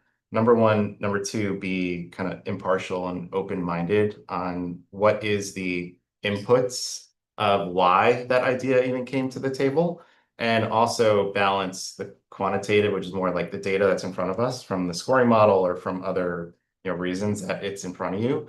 And also subjective, more the qualitative side. Right, what is the community saying? What are neighbors wanting? We're essentially, in a way, of the voice of the people, but also the town, but also the goals of the fund, right? How do I balance not only growth for the town and the community, but also local businesses, agriculture, farmers, the beauty of the land, and long-term conservation? And so I think my job would be to take all of those inputs, and sometimes I might be a facilitator with the group. Sometimes I might have my own high conviction on something, and I want to come to the table with my own guidance or evidence or opinions. Or it could be that two people on the committee have differing opinions, and then I could be somebody who's more in the middle, who kind of communicate between the two. I think, and so there's principles of the committee that I believe in. But then there's also what are the goals of the fund and also the community and what Rochester needs, and to try to kind of always come to the table with a 360-degree view and take my own emotions out of it. I think there's a difference between opinions and proposals and emotions, but always be somebody who is reasonable. Right? And I think that's something I've done in my career, or even personally. I find myself doing that in family and friends, and I think it's important. I think anytime a decision has to be made, there's different ideas, opinions, and reasons that people have, want to make a decision in a particular way. Right. And it's, again, that's something I've always done and pride myself on. And so I see the committee as that, right? They are not only proposing ideas, but they're also digesting information and understanding both the data, but also what's going on in the community and other qualitative, subjective reasoning parts of it. You'd And- be the middle child. I don't know about being the middle child, but I would like to think that everybody on the committee has these similar principles in mind. But if everybody kind of takes that position, then no decisions can be made or Right. no proposals can be made. So I think it's balancing conviction and ideas and proposals with, I want to hear people's feedback. Like if I come to the table with a proposal, whether it's from me or someone else, I'm not an expert in everything. I don't know everything that's going on, including with neighbors of a property that you might be looking at. Right? The data only tells part of the story. Yeah. Right? You need to understand where people are coming from and why they have certain emotions and connections to that space. Because that's always going to happen. I used to go to the planning board meetings in Marbletown a lot, and I know it goes on here as well. And it's a lot of emotions that occur, and trying to be that reasonable, level-headed, individual who can help determine signal from the noise. I think that's the role of the committee and certain members of the committee. What do you think the, there's a contrast between the need for housing and affordability with preservation, and how do you reconcile those two, or how do you think that you'd reconcile those two things which could be diametrically opposed to each other? Yeah, I think first of all, there's a lot for everybody to continue to learn, to understand what is the growth aspirations of this town and different parts of Rochester. And what does that mean for people who do need housing? What does it mean for current housing and opportunities, not just what next year will bring, but for multiple years into the future. And one of the goals of the fund is to respect the need for housing, and especially affordable housing. And I think that's one of those roles of the committee. You need to come in and understand what are those needs. Any decision the town makes or that we put forth, not everybody is going to be excited and happy about it. That's just reality. And so it is always going to be understanding the side of maybe it's particular individuals who do have a certain, I would say, or they have an investment in a particular plot of land that could become housing. And I think it's understanding what those needs are and what those opportunities are, and also what their interests in that are, right? And I think that there's always going to be pros and cons, and you're going to have to balance that over time. And it could be weighing two different options where there's always a give and a take. We could be making a decision here that somebody could actually say that is going against our housing goals for the long term, but the opportunity too is actually supporting those. And so as long as you come to the table as a committee with, we are adhering to these principles, these are how we make decisions, we're transparent about it, and we understand the concerns for this particular decision hurting a goal of housing, but we also have these multiple other opportunities that we believe are either better suited or as well suited to that type of strategy and approach. And so these are hard decisions to make. I mean, I read the news, I'm part of some of those discussions, whether it was Marbletown or here, and there's never a clear cut, yes, oh my God, this hits every single goal, nobody's going to be upset or frustrated. But as long as you come to the table where you balance it out over time, and you understand what the vision is, and you're all kind of aligned to that vision, I think that's what's most important. What prompted you to start attending Marbletown planning board meetings? There were a lot of things going on around where I lived in my home, and there was Where was that? it was off of 209 right behind Ulster Savings Bank. So, and really what happened was Hasbrook House proposed a plan to turn their unused land behind the hotel into 6 high-priced homes. And as they were doing that, they were going to impact multiple neighbors, including myself, in terms of what our experience was, why we purchased our homes, what we've done while living there. And we didn't feel that they were taking into account impact on neighbors. And so I kind of led the charge on my road and surrounding neighbors, and it was an elongated process. And I was all for, if Hasbrook House wanted to build and supply housing, and they also had a lot of ADUs as well, that was part of the plans, great. I'm all for that. But to do that in a bubble without understanding the impact they were having on people who already have lived there for decades even, and even the farm that was next door, which was the Elizabeth's farm, the Stone Ridge apple orchard there. I thought it was a little, it was just not selfish necessarily, but they weren't playing with the community. They weren't playing well with the community. And I kind of got perturbed by it. And I was also personally impacted by it. So I started to go to hear what was going on. And then it just became part of my routine. I was just going there. I would talk to people afterwards.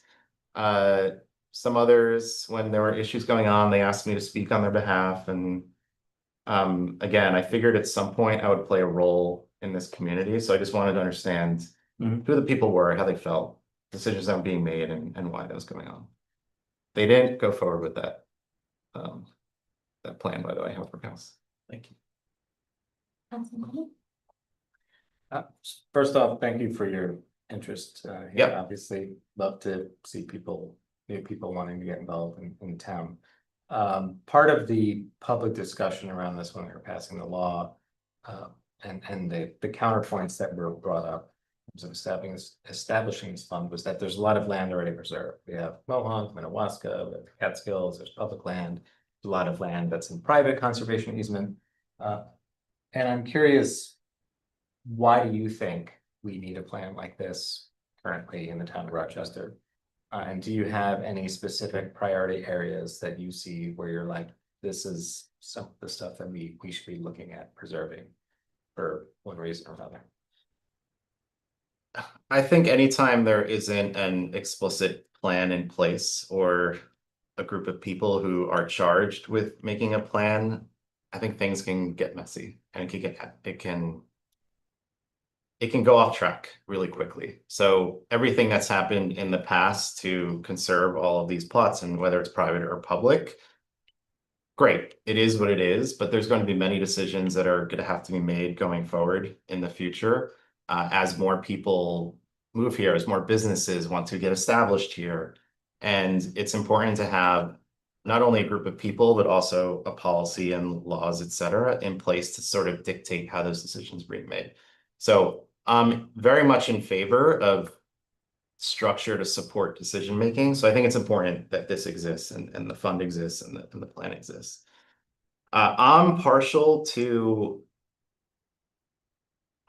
It's hard because I'm sort of balanced in my head of, I know how important it is for housing and to balance the people that are living here already, and things happen in their lives and things change and their housing requirements might change. And it's unfortunate if you spend 10, 15, 20 years here, and if that does change, you look around and there's no opportunities, it's not a great situation to be in. So I feel for those people. Number two, we want to balance those opportunities with, or those needs with, growth of the town in general, right? We want to keep up with the times and keep up with what is available to us and to people that want to move here. But you want to maintain the beauty and everything that brought people here to begin with that didn't grow up here necessarily. You want to sustain and maintain that over time. And so while I want to make sure that local businesses have an opportunity and a chance, I want to make sure housing is thought through in every single decision that's made. I'm partial to the environmental beauty that has existed here for decades. So whether that's hiking trails and parks, I think with the growing community here of more families and kids, and whether it's like Little League and softball and soccer, And some of those could be just publicly run. I think it's very important to maintain that family environment.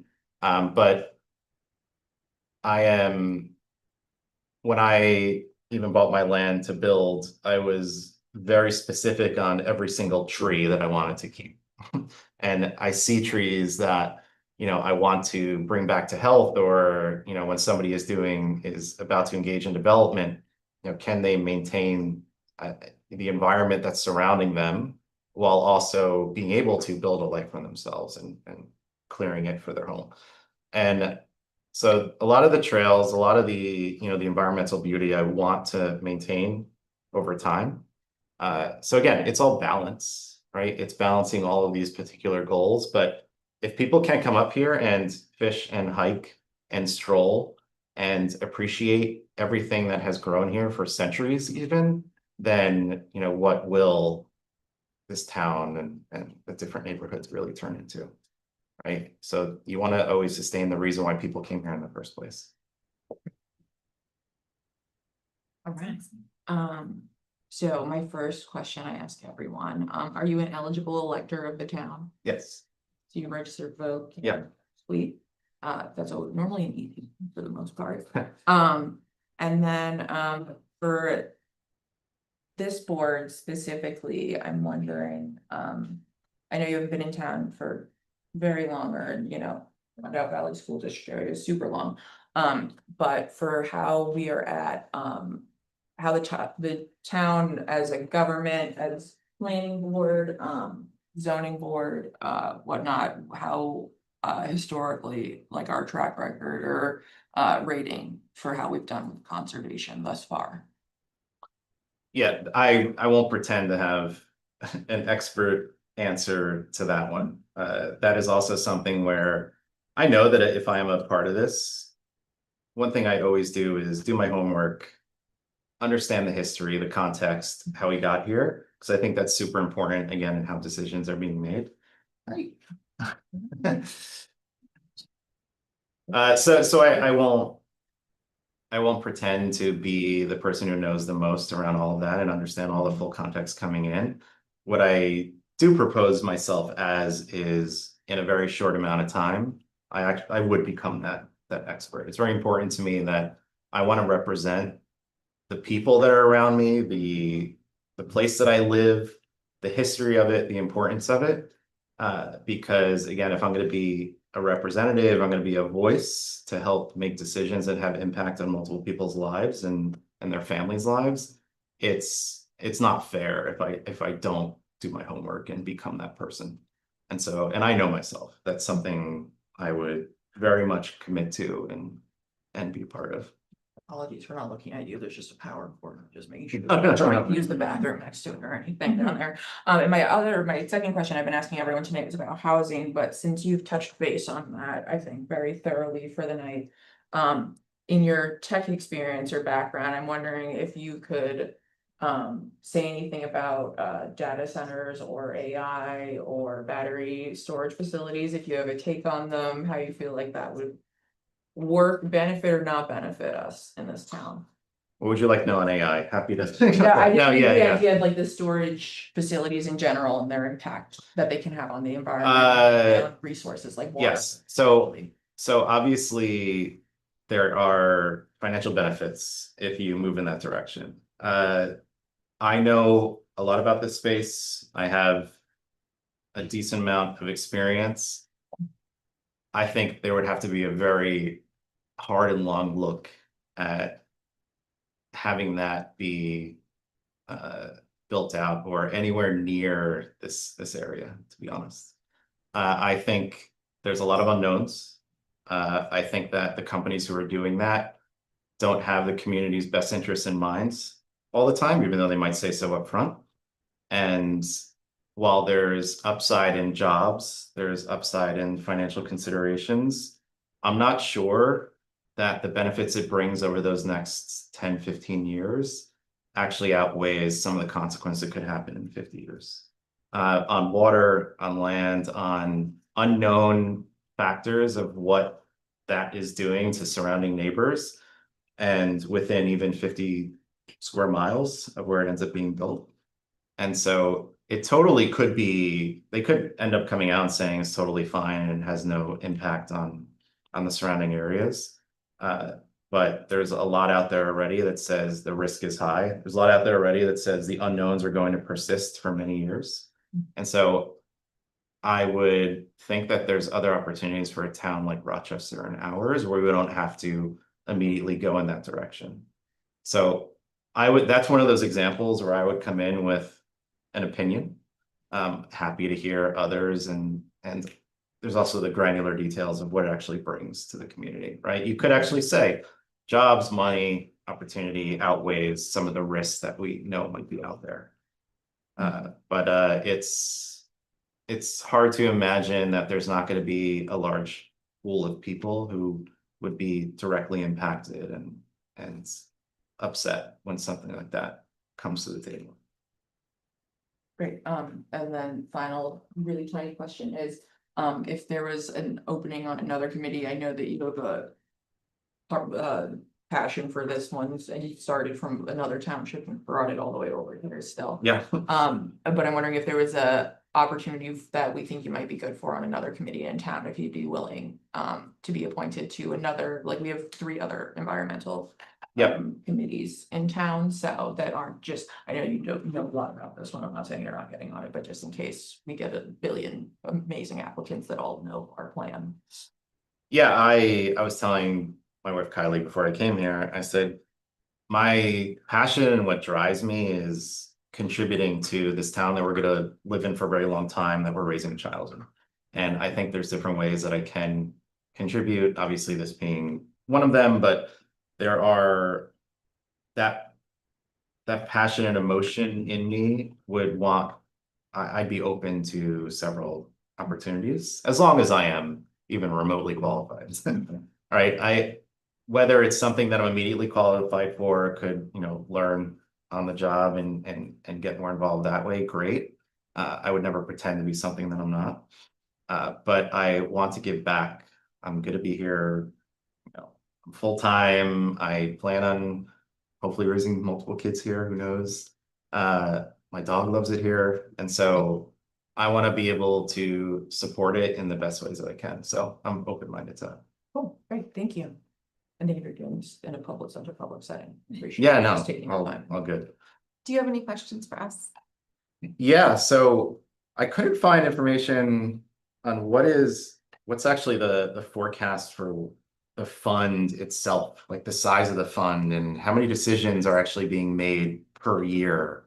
I'm curious on it, and what you see over the next handful of years. So right now, it's really dependent on the real estate market Sure. and also what other opportunities we are able to leverage the fund. So we could, the real estate transfer tax doesn't have to be the only revenue stream. Mhm. We could leverage the existence of the fund to gain, more opportunities. So right now, the market has slowed from what it was in previous years. We have generated a little over $40,000 so far. So that's through the end of May. So that's February, March, April, May. Part of that is that the tax is only applicable to when the contract was signed. So a lot of real estate sales generated in before February 1st of 2026. Yeah. So I'll get a report that shows all these sales, but it'll highlight like the contract date, and so that and not applicable. So I'm a little interested to see what it looks like in 2027. But just to give you an idea, that's kind of the rate we're at. The majority of the fund came from one sale. So when you have a really high value, $2.5 million real estate sale, Yeah. the fund is going to generate a nice chunk for that month. Right. And if you don't have a lot of those, like last month, most sales were under the median. So most sales were exempt from the tax. So That's the 425 level, you mean? Okay. yeah. And so right now, there's a lot of parcels that are for sale. So I think it just kind of depends on what the market does. Where it's actually a little unknown at this moment where the market's going.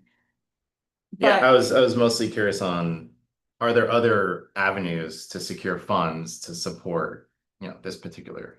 Yes, I don't, right now, we're really focused on housing, so we haven't really started to look at that, but I know that there are other opportunities and public and private. And I'd say one thing that I think is good about where we're at now is that, $40,000, there's not much we can do with that. So I think establishing the board and getting the board together so that, there's a little bit of time to organize and strengthen Yeah. the board and then we'll kind of see where we're at and what opportunity, how decisions are being made and all that. And in terms of properties you look at, what is the average even purchase price for those that the committee would go after or propose? We don't know, so because there are more tools than just purchase, so it could be development rights, could be purchase of property, it could be collaborative stakeholder type situations. 10% of the fund can be used for maintenance. Yeah. So, I think it really depends on what it's willing sellers, so Sure. that's like a big thing. So it really just depends on that. And honestly, every parcel in town was scored, so it could be, I'm making this up, but like, oh, we need to acquire 1/10 of an acre to finish out the rail trail. That might be not a huge priority in terms of the plan, but like a really low hanging fruit Sure. that the town could, create a better recreational experience. So, it kind of just depends on how much is being generated and what opportunities are coming up. Yeah. Are you familiar with Sean Nutley? Do you know Sean at all? No? Yeah. Yes or no? Yeah. So I was talking to him about it and he actually brought that up. He said there's a lot of low hanging fruit and opportunities to just improve even small part, whether it's a rail trail or other, hiking trails or other areas that can go a long way. It doesn't mean you need to make a huge purchase of something and develop it or maintain it or conserve it. But there's a lot of those opportunities that he would hope that they can go after. So sounds great. Yeah. Any other questions? No, I appreciate consideration and yeah. Good luck with everything. Thank you. And it was great to meet you. You too. All right. Thank you. Okay. Very nice to meet you, sorry I haven't done yet. That is, so these were Yeah, my I have this at questions. home. Yeah, you don't have to, I just wanted to put them on the table in case people wanted to reference Okay. them.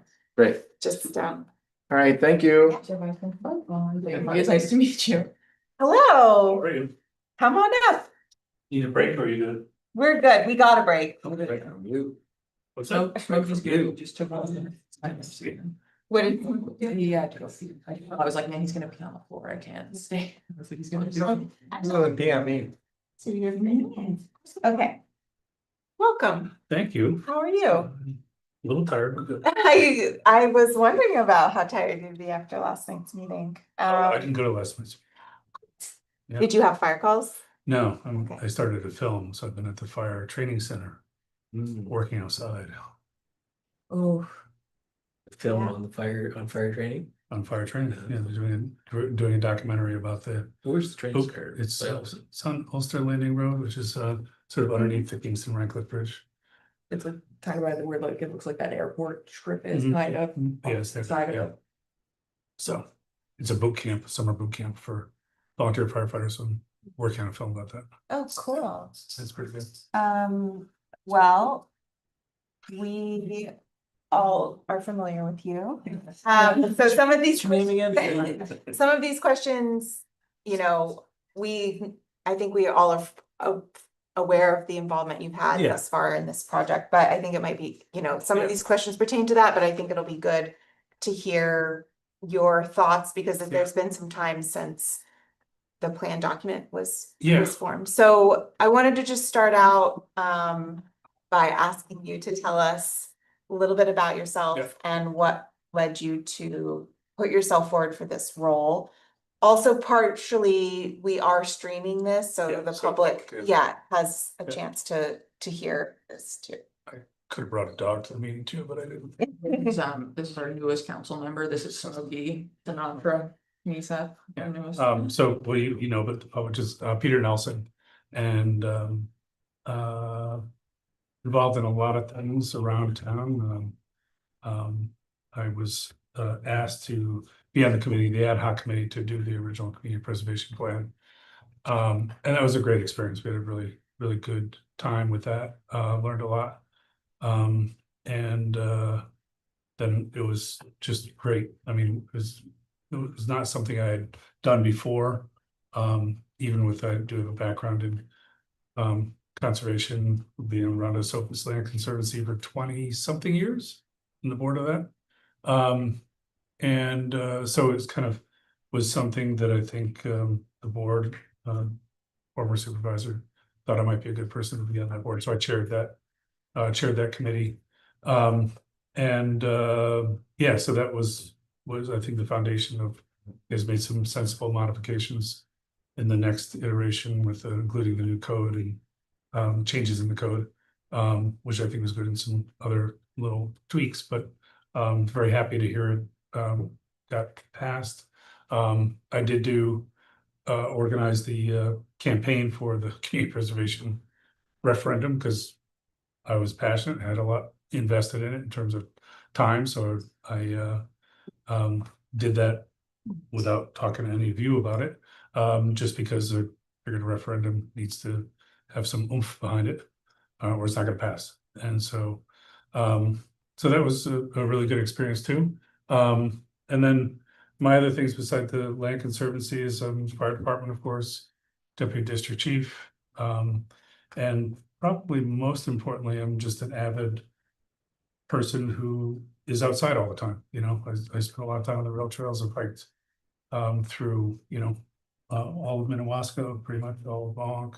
I know Cherrytown. I know the town in a way, very deep way, between my involvement in the fire department, planning board, and then my recreational time as a, you know, hiker, former runner, cyclist.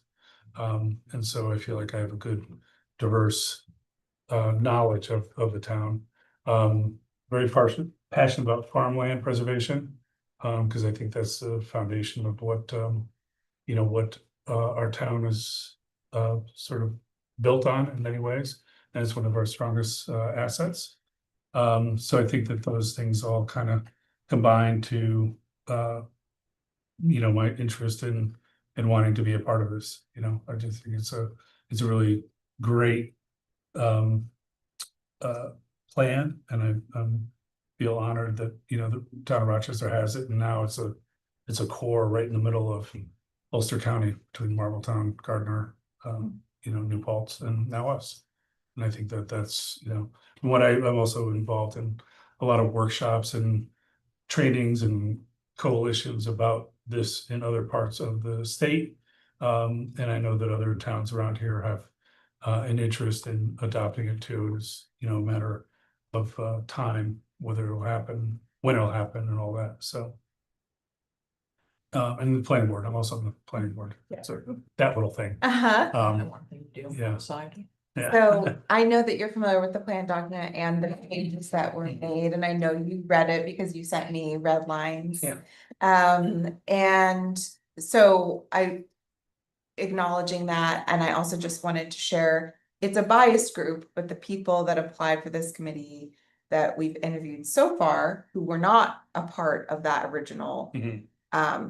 Committee to write the plan document, loved the plan document. Good. So lots of very strong compliments from people that it really spoke to. So I just wanted to share that with you. So thank you so much for your work. I know you work very hard, tirelessly, and I know that the work putting the plan document together was a huge lift. Yeah.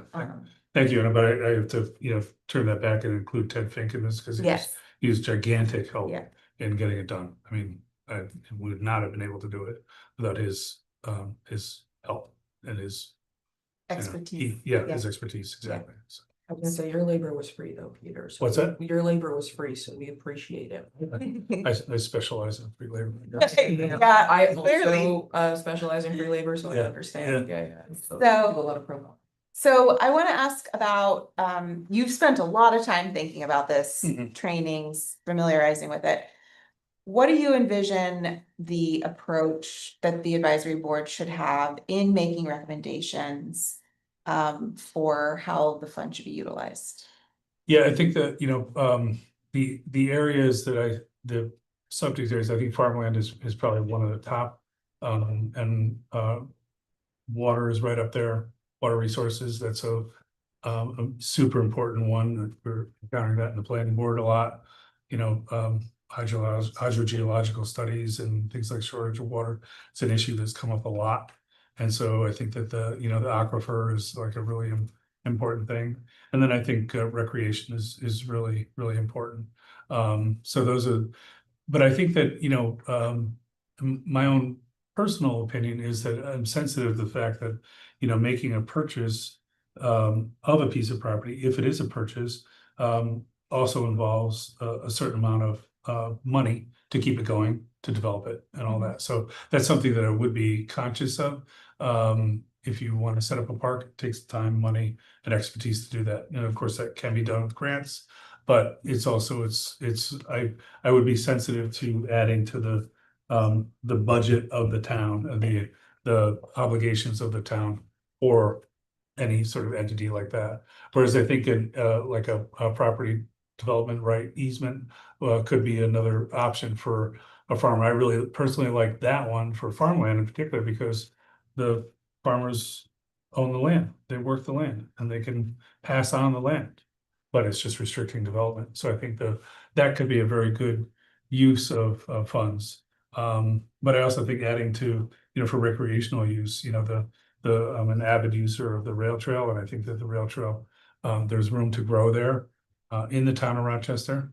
And I think that could be a real benefit. I mean, I see a ton of people out there, and I know you use it quite a bit. Yeah. And you use it quite a bit, and it's just, I see that the number of people that I see out there on it, using it from all walks of life is just inspiring, and it's just, I think that could be a really good thing. Potential for, but that could also, something that could be done potentially would be, I don't know if you could use community preservation funds for like a canoe launch or something like that, but I think that the rail trail, could have some improvements on it or expansion on it. So those are probably the top three would be, farmland preservation and water and recreation. In terms of the way the board brings recommendations to the town board, one thing I've imagined, and I don't know, but there is, we do have a strong conservation organization presence in our area. Yeah. Where, they might bring things up that might need some assistance so that's one way, but then I'm thinking about other people that aren't connected to that, maybe a parcel of land that a conservation organization wouldn't really even think about, that might be a good opportunity. So I think I'm thinking about more like, how do you envision the board coming across the opportunities that they might then recommend to the town board? Yeah, well, I think, I think it'd be a combination of if somebody wants, this is because there's a lot of people that don't understand it and don't realize the power of something like this. I think that, the opportunity of a landowner approaching the town or the committee, the board, with something would be one way, but also hearing, keeping ear to the ground and hearing about, what's going on with properties around. And could it, without maybe seeking them out in a gentle way, but it's I believe strongly in the willing seller, willing buyer thing. It has to be done that way. And so I think that, those, it'd have to be, I think doing something that's meaningful, even if it takes a longer time, meaningful and important, is really the way to go, I know like other town, Marbletown has gone way in on this, very successfully. But that's, I think Rochester's a little different. Yeah. So what I hear you saying is you think having a strong community outreach education component before anything really Yeah. would be better. I think, yeah, because I think, sometimes people, and we see this in the Rondo Esopus Land Conservancy, that is a powerful estate planning tool for people.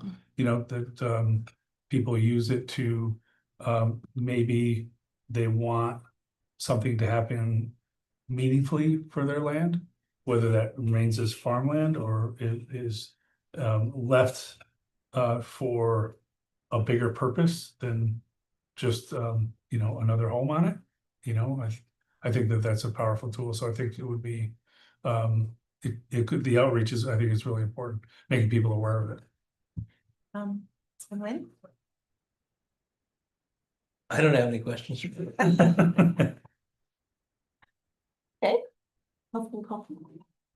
Well, Peter, thank you for your interest in this committee, the 8 other committees or things that you do for the town. I'm curious, you have a lot of background, obviously, in fire and safety, planning board, conservation. All of the outdoor activities you do. Who would you want to see on the committee with you, and what kind of gaps in your own kind of background would you want to have people to kind of fill and help support you in that role?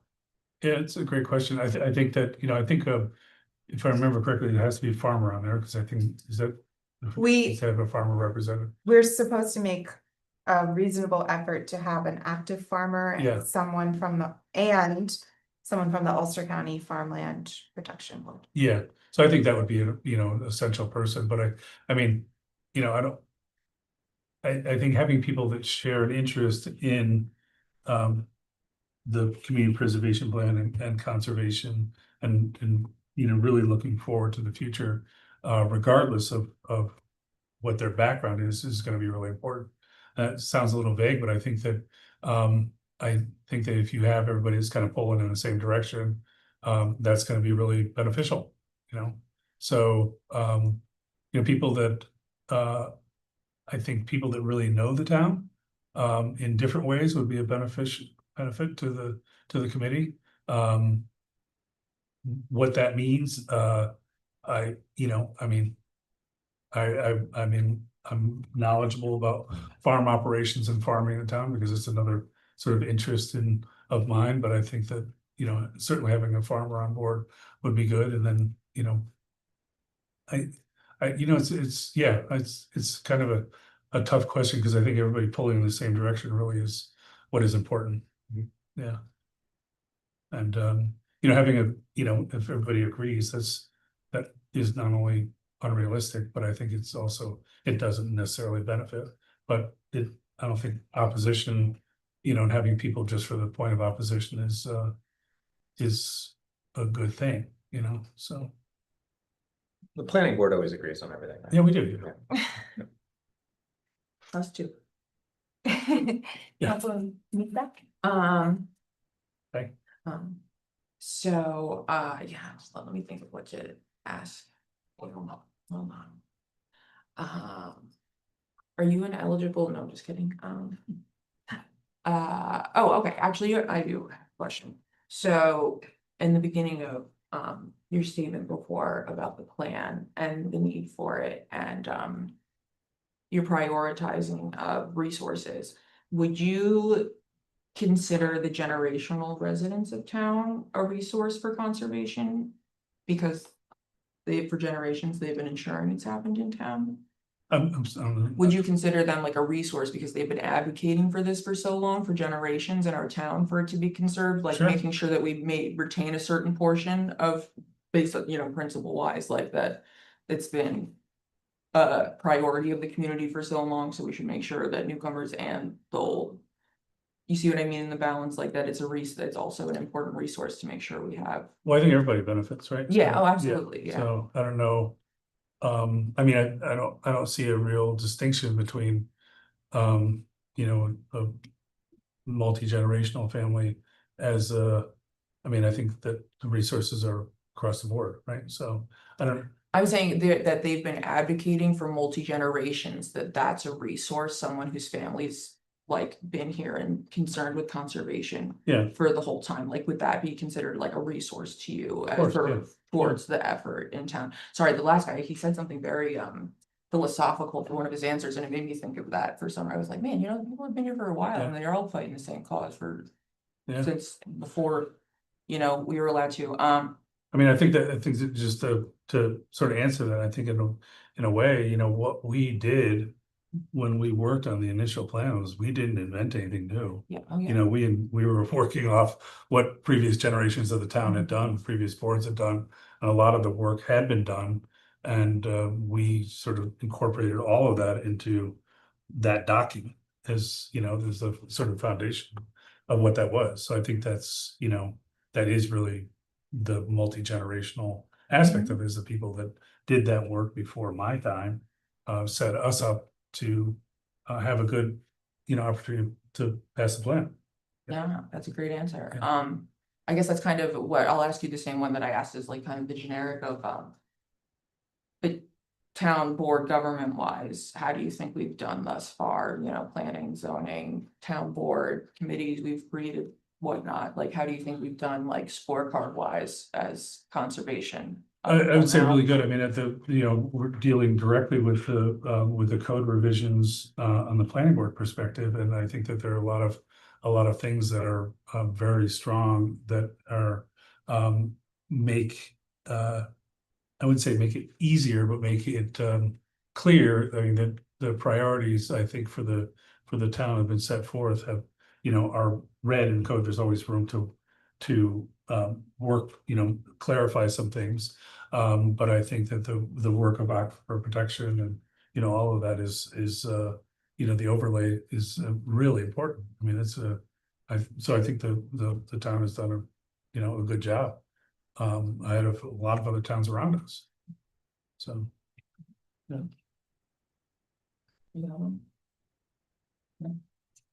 Do you have any questions for us? No, I was, the previous person asked how the fund was doing, and I was curious about that. And so that was about all I don't really. Yeah, I need to. Oh, I have a trivia question for you, Oh, Peter. boy. All right, are you ready for town trivia? Alright. When was our first environmental committee or advisory board formed? What year? Don't know. I figured you might be the only one, Yeah, having read through yeah. so many documents for this. I know. I'm gonna guess 76. 71, very Wow. close. I'm impressed. I'm impressed. So yeah, the fund has a little more than $45,000 in it. That's great. So. Yeah. Yeah. Good, growing. Yeah, Yeah. I mean, I you know, it's funny because I when we were talking about the plan and the RET, and one of the things that came up just in talking to a lot of people is that, you know, essentially when somebody moves here and is eligible for the real estate transfer tax, they're investing in what yeah, the rest of us have always Right. invested in. And I think that's a really kind of nice way to look at it. People are drawn to this area because of its beauty and the people and the farmland and stuff. And I think that's really that's a really important one yeah, thing to consider. Yeah. Yeah, cool. I don't have anything else. All right, well, thanks for the opportunity. Yeah, thank you. Throw my hat in the ring, Yeah, whichever hat that is. I think there's a few. Yeah. We'll take them all. Yeah. We'll take everything. Filming again tomorrow? What's that? Are you filming again tomorrow? We're filming basically Monday through Friday through the end of July. So It's a super intense it's gonna program. be an interesting week to. Yeah, no, yeah. we're Is this filming to make a training film? No, Or is it just standalone documentary. Yeah. So it's pretty. How many people are working on it with you? We have a very small core crew. I think there are 7 or 8 of us. And the recruits, not recruits, they're volunteers, and they age from 16 to 56 from all over the county. And instructors are amazing. It's kind of a unique program in the state because they do not only interior firefighting, but they also do truck company operations, engine company operations, firefighter survival, cancer awareness, flashover. So it's a couple hundred hours of equivalent. So it would take you about 2 years to do it all. And they're gonna do it in a month. Because they get their butts kicked. Are they from all over the state or? You just Ulster County and then a couple from Dutchess. Yeah. So. It's interesting. Stay cool. I'll do my best. I know I saw most of the guys from High Falls and Cottick Hill over at Annabelle's Memorial the other day.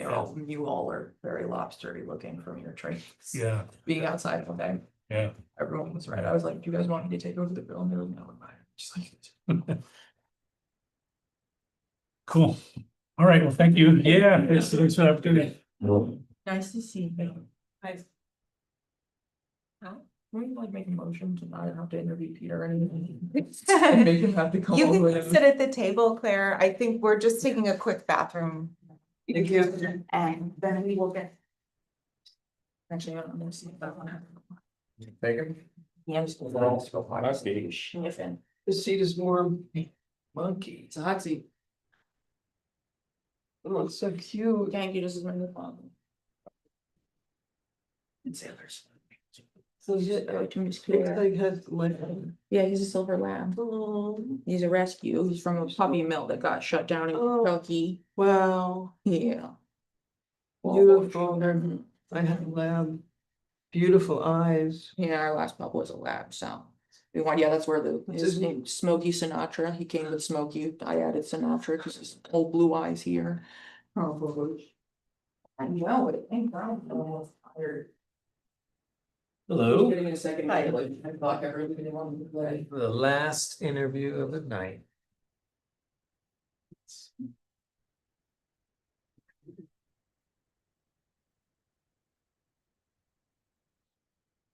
How are you? We're streaming, by the way. Yes, I understand. Talking about hot sauces earlier.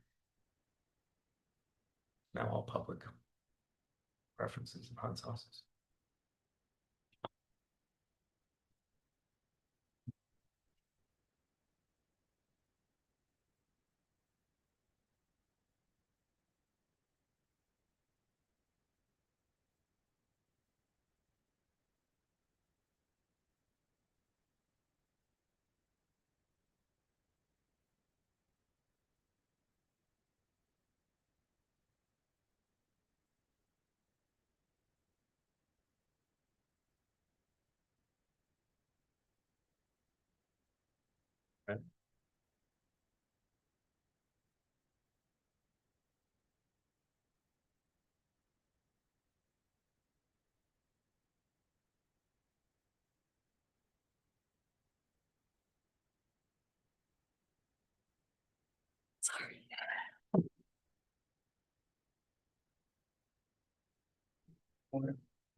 Did you find cups?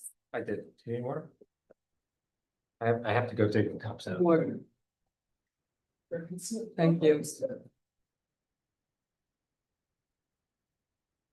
I meant to bring my bottle from my car, which I can get. Too late. Okay. I think we forgot it. No, you're welcome if you wanna. He's. Oh, hi, baby. Hello. I don't think I'm a baby. Where's the men? I'm sure. I didn't realize there was a room in there. Where? Depends if you want. Where I just went? Search you. Yeah, thank you. Well, you're welcome. He's TV. Storage room. Hi, Claire. Hi. Welcome. No puppy. That's very important. This is our new board This is our new member. board. Yeah. That's all we could find in the last section. Short notice. We felt that he was gonna contribute a lot to the, okay. Good vibe. Thank you for being here, Claire. You are our final interview for the evening, for the Community Preservation Fund Advisory Board. In front of you, I just have a couple reference documents. you probably won't look at them, but one is the local law that establishes the board. Within the local law that establishes the fund, it establishes the board as well, and then the executive summary of the plan document. So first I wanted to ask, I have a couple questions, and then I will pass it off to the board members. Just wanted to ask you to tell us a little bit about yourself and what led you to put yourself forward for this role. So thank you for having me on short notice. So the reason why so my background is in fine art and education and math education. And I've been living in this area I came to this area in 1975. I've been living in High Falls since 1984, and I've been living in the town of Rochester since 1999. So I've been here for a while, and my community means a lot to me. Although I don't have experience with certain types of issues like land and conservation per se, in my background, I have agriculture and recreation and outdoors. I've always been a part of my life. And community has always been part of my life. I got involved with the town of Rochester more in the last 10 years. And I was involved, and voter education is really important to me. And I advocated for the real estate transfer tax with the preservation fund, like to talk to my neighbors and let people know what it's about and why it's important and valuable. And I've been involved with the Housing Advisory Committee, and I'd like to see more how the committees can like work together and not be as not alienated, but just working separately. I'd like to see more communication and connection, because I think that even though we're on different committees, it's all that we care about the area that we live in. So that's kind of my background and why, pretty much. Although I'm on the housing committee, I don't have any background. I'm not a lawyer and I'm not an architect on there, but it has helped me educate myself, and it's because I care that I want to be on there. So I've learned a lot in the process of that. And I know you put a lot of time into that committee, and thank you so much for all of your work. We really do appreciate it and the dedication that you and the other members bring, so thank you.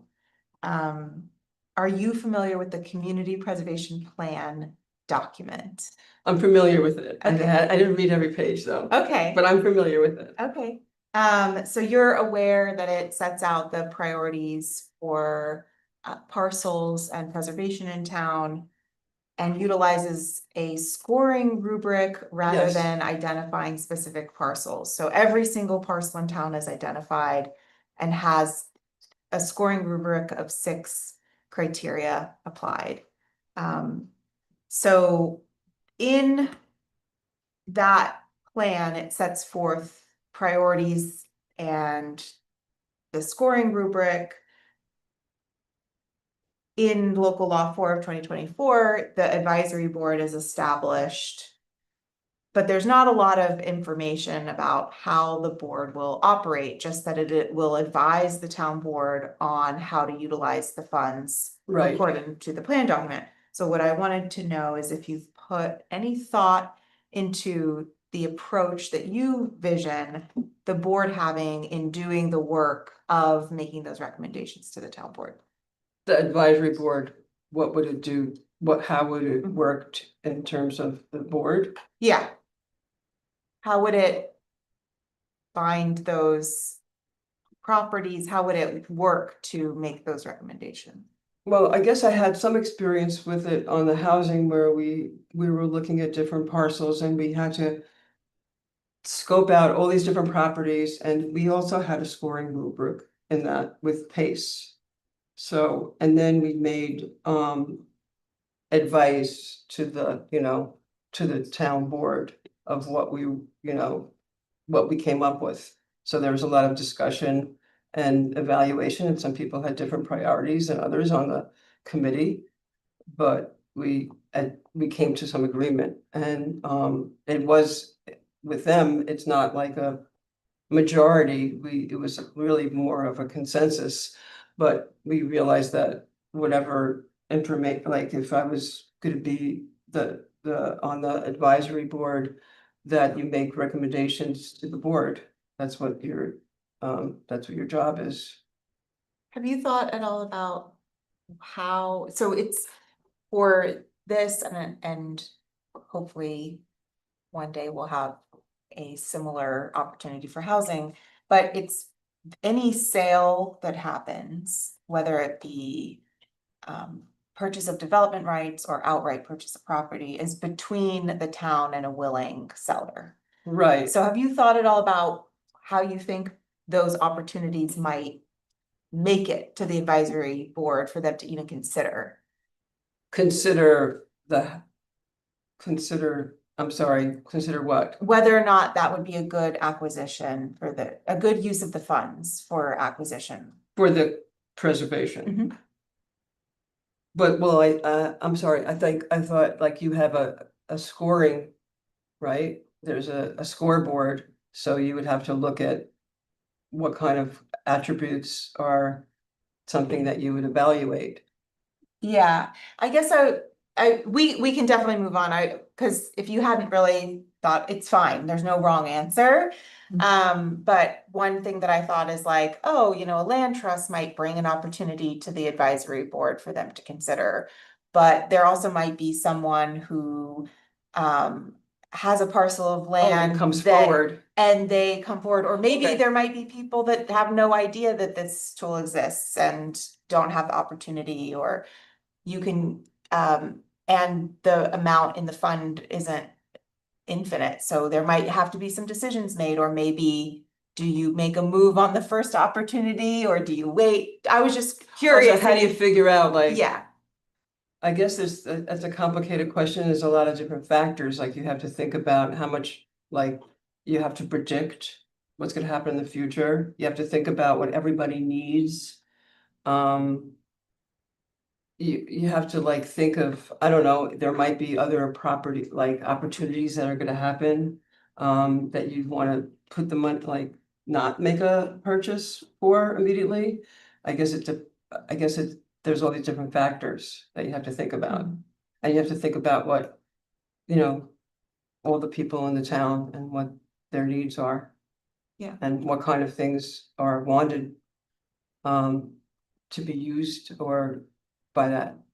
And I guess it has to do with the attributes of the property itself, like what does it have to offer? Because might get a good score for scenic view and such, but it might not meet the needs for something else that the town really needs. So it really depends on, like you have to like weigh in, it's like complicated, yeah, like a lot of different factors. yeah. Does that answer the question? Yeah, and also answers why we would want an advisory board to help us do some of that work, because it's a lot. It's a lot, Yeah. right? You have to do a lot of research and you can't, like, you have your own board that you have to do with the other things, like, yeah, it has to be allocated. Councilman Mick? So you're on the housing committee, with land preservation and housing development, there are frequently a lot of conflicts, diametrically opposed viewpoints. How do you see a way to reconcile those issues? Well, I really feel like we're not so diametrically opposed, because we're really thinking about the future of our town. And if you're thinking about really good planning for the town, you think about all those things. So I don't feel like there obviously needs a place for housing, but people need a place to live. And there obviously, we wanna like, preserve the rural character, preserve certain things about our town to make it special about the town of Rochester. And meet the needs of all the people. I think that I see a lot of opportunities or I see a lot of projects that think about both of them But together. But there are a lot that don't, where there actually is open open antagonism between But it's a- development and between land preservation, and we see it Mhm. in just about every application before the planning board. So how do you think that those types of issues should be resolved? Well, I mean, I think it's important to hear what what the people of the town feel and what their concerns are. You have to, I mean, I could see you need to take that into consideration. It depends on the properties. There's certain properties that are needed for preservation, but are really not developable. Yeah. I think that if a town is really wanting to meet the needs of the people in the town, there needs to be enough places for people to live, and there need to be, you know, land that's preserved. So I guess you saying that you come into that all Well, the time, there are a lot every time, there are frequently. You have NIMBYism that right?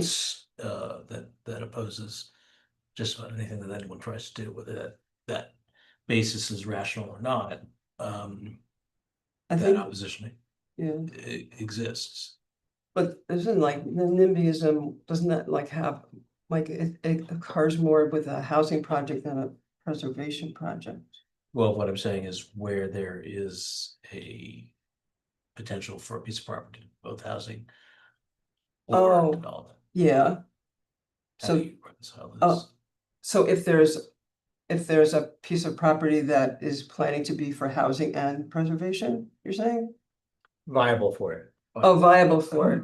Well, it really depends on what the town, But the town can't agree, because when you go to the planning board, you see people on both sides. mhm, So how do you resolve those?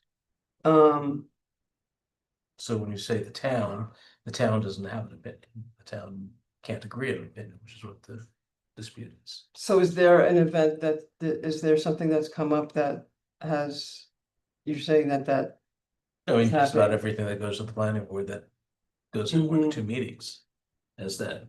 I mean, yeah, it's a complicated issue, but at some point a decision has to be made weighing in all the factors. So I don't, I don't know what else, I mean, I don't know what else to say about that. Councilman Coleman? Thank you for your interest in everything you do for the town, obviously.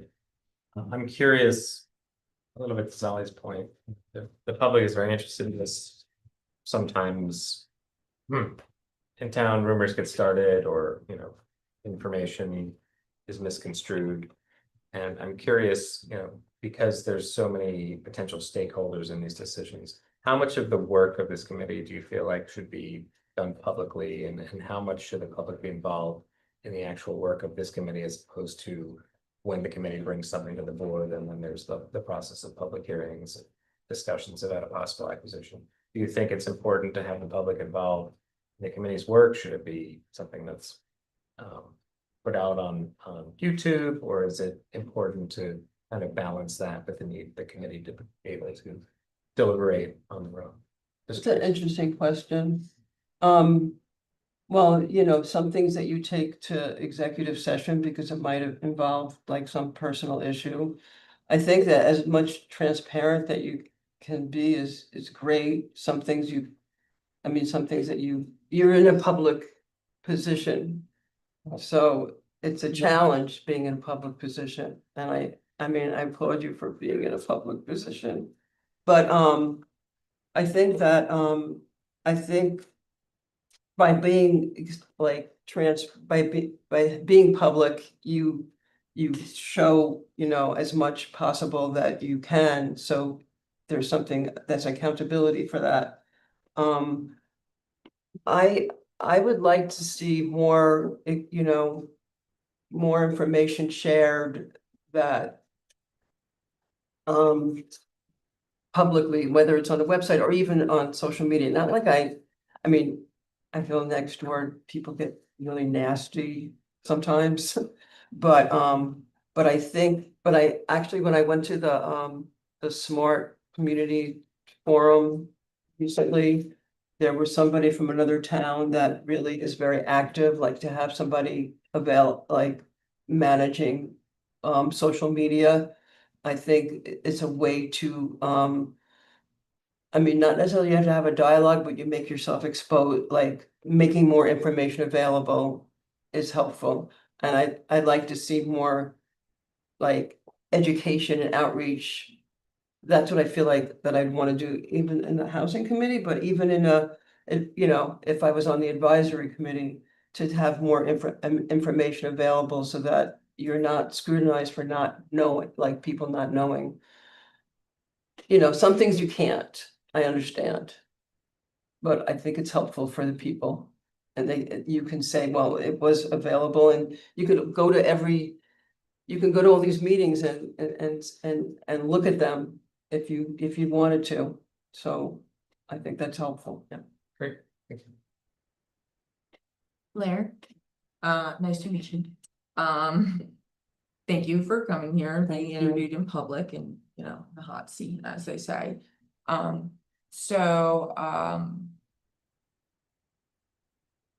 How do you think the town has done so far as a government, you know, entity, for the effort of conservation in our, you know, in our history thus far? If you were to score us or, you know, give us a rating.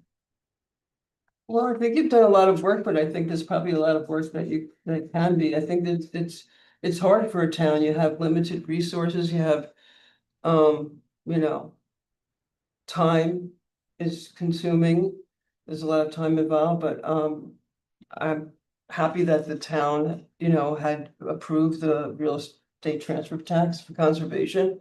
It doesn't happen in every town. So I think that you're doing really hard work to make that happen.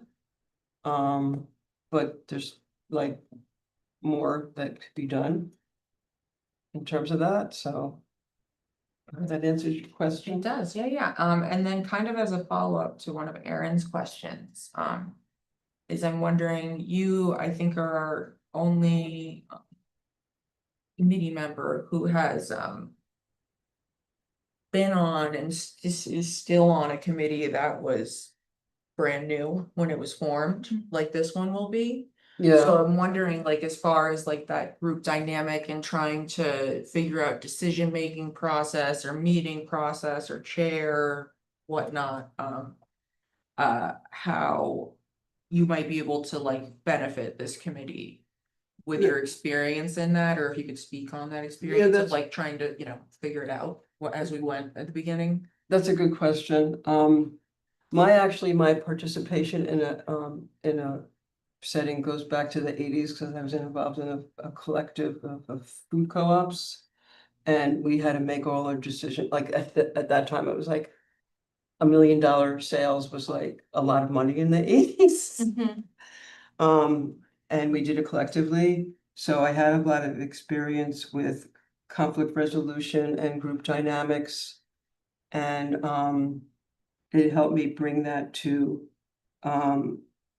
this group that I'm in right now, you know, in the Democratic Committee and on the Housing Committee. So I think that I have that experience of making sure that people's voices are heard, and I know that, like, that's something that I would say as an interview for like a teaching position. I'm a team player. I want to resolve a conflict. I want to work it out. I want to make sure that we we accomplish what we were set out to and responsible to do. So I hope that answers your question. That did, absolutely. Yeah, and I think, yeah, my other question got answered, so. I'm good. Do you have any questions for us? Yes, I wanted to know if you thought like,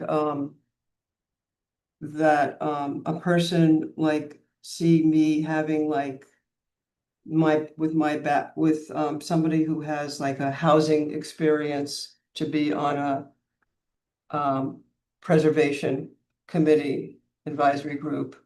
Do you see that as any kind of beneficial to the broader scope of your, what the advisory board Yeah, is to accomplish? the town, we definitely haven't had that type of discussion, so I will let other board members answer how they feel. For me, there's two things to consider. One is that we are tasked with making sure we're to put a reasonable effort into having members of other boards or commissions be a part of this one, so that's part of the law. I think the idea being that we acknowledge and see that the communication between the work, I think you said alienated, I was thinking siloed, that it's not necessarily antagonistic at all, but it's very separate. So that's one really big benefit. I think for you in particular, I really appreciated that you it sounds like you advocated for this, that you have an interest in the work that this fund and plan would do. I think you have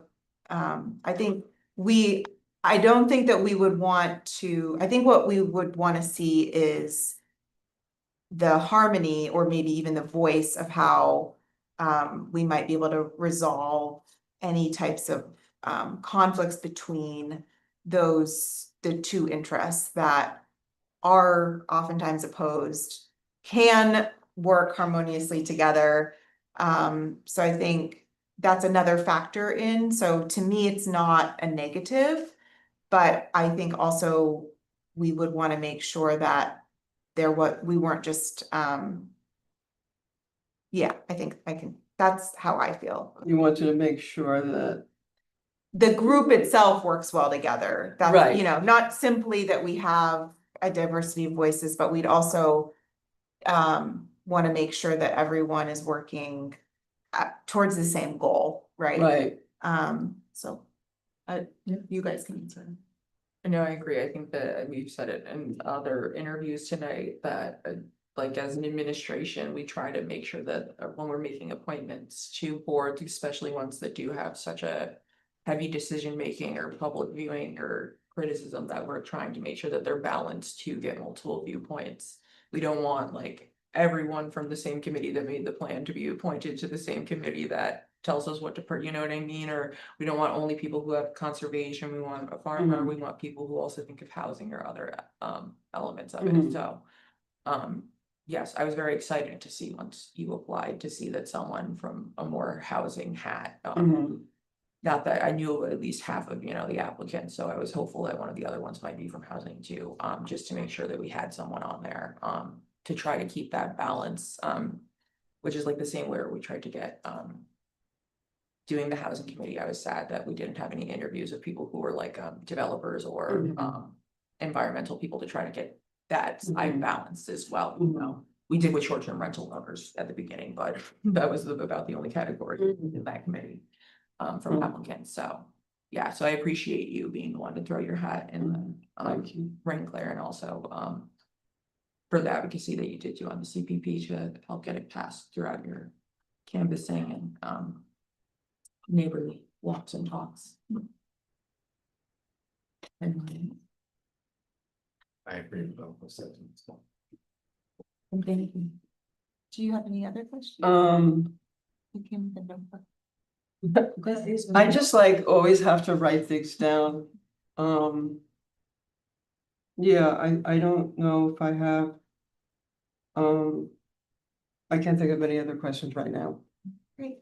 So I said this in other interviews and there's 7 seats. Tonight we had 7 interviews scheduled. We also did not have anyone from the agricultural interest, which is specifically called out in the local law. So I have done some, we were supposed to make reasonable effort. So I have done some Mhm. specific outreach to the ag community Mhm. and the individuals who are residents of our town that are on the farmland protection, the Ulster County Farmland Protection Board. So we have 2 residents who are on that board. So the board will be want to consider those seats in Before. addition to who we've interviewed tonight. Okay, So there'll probably be another few interviews that we do at another meeting. okay. Yeah, so even though it says like we have an executive session after this, we're probably not gonna come out and Okay. make appointments. Yeah, is no, I what wouldn't- Erin's Yeah, Okay. saying, yeah, it's gonna be at least another board meeting or 2 before we have our full slate together. All right, well, thank you for your time and meeting with everybody and Yeah. considering everybody. Thank you. thank you. Thanks, Claire. Some people say thank you, but he's now asleep. Hmm? He's sleeping. Oh. Well, do you guys want to have a brief debrief or, okay, Have a nice day. so. Motion to enter executive session at 8:26 PM for the matter to discuss matters leading to the appointment of particular persons. Great, I think that's what it's there for. Yeah, I think that's Yeah. what they're for. Second. All in favor? Aye. Opposed, abstained, motion carries, and we will not be doing any voting. just Yes, so the public- we will close after executive session with no further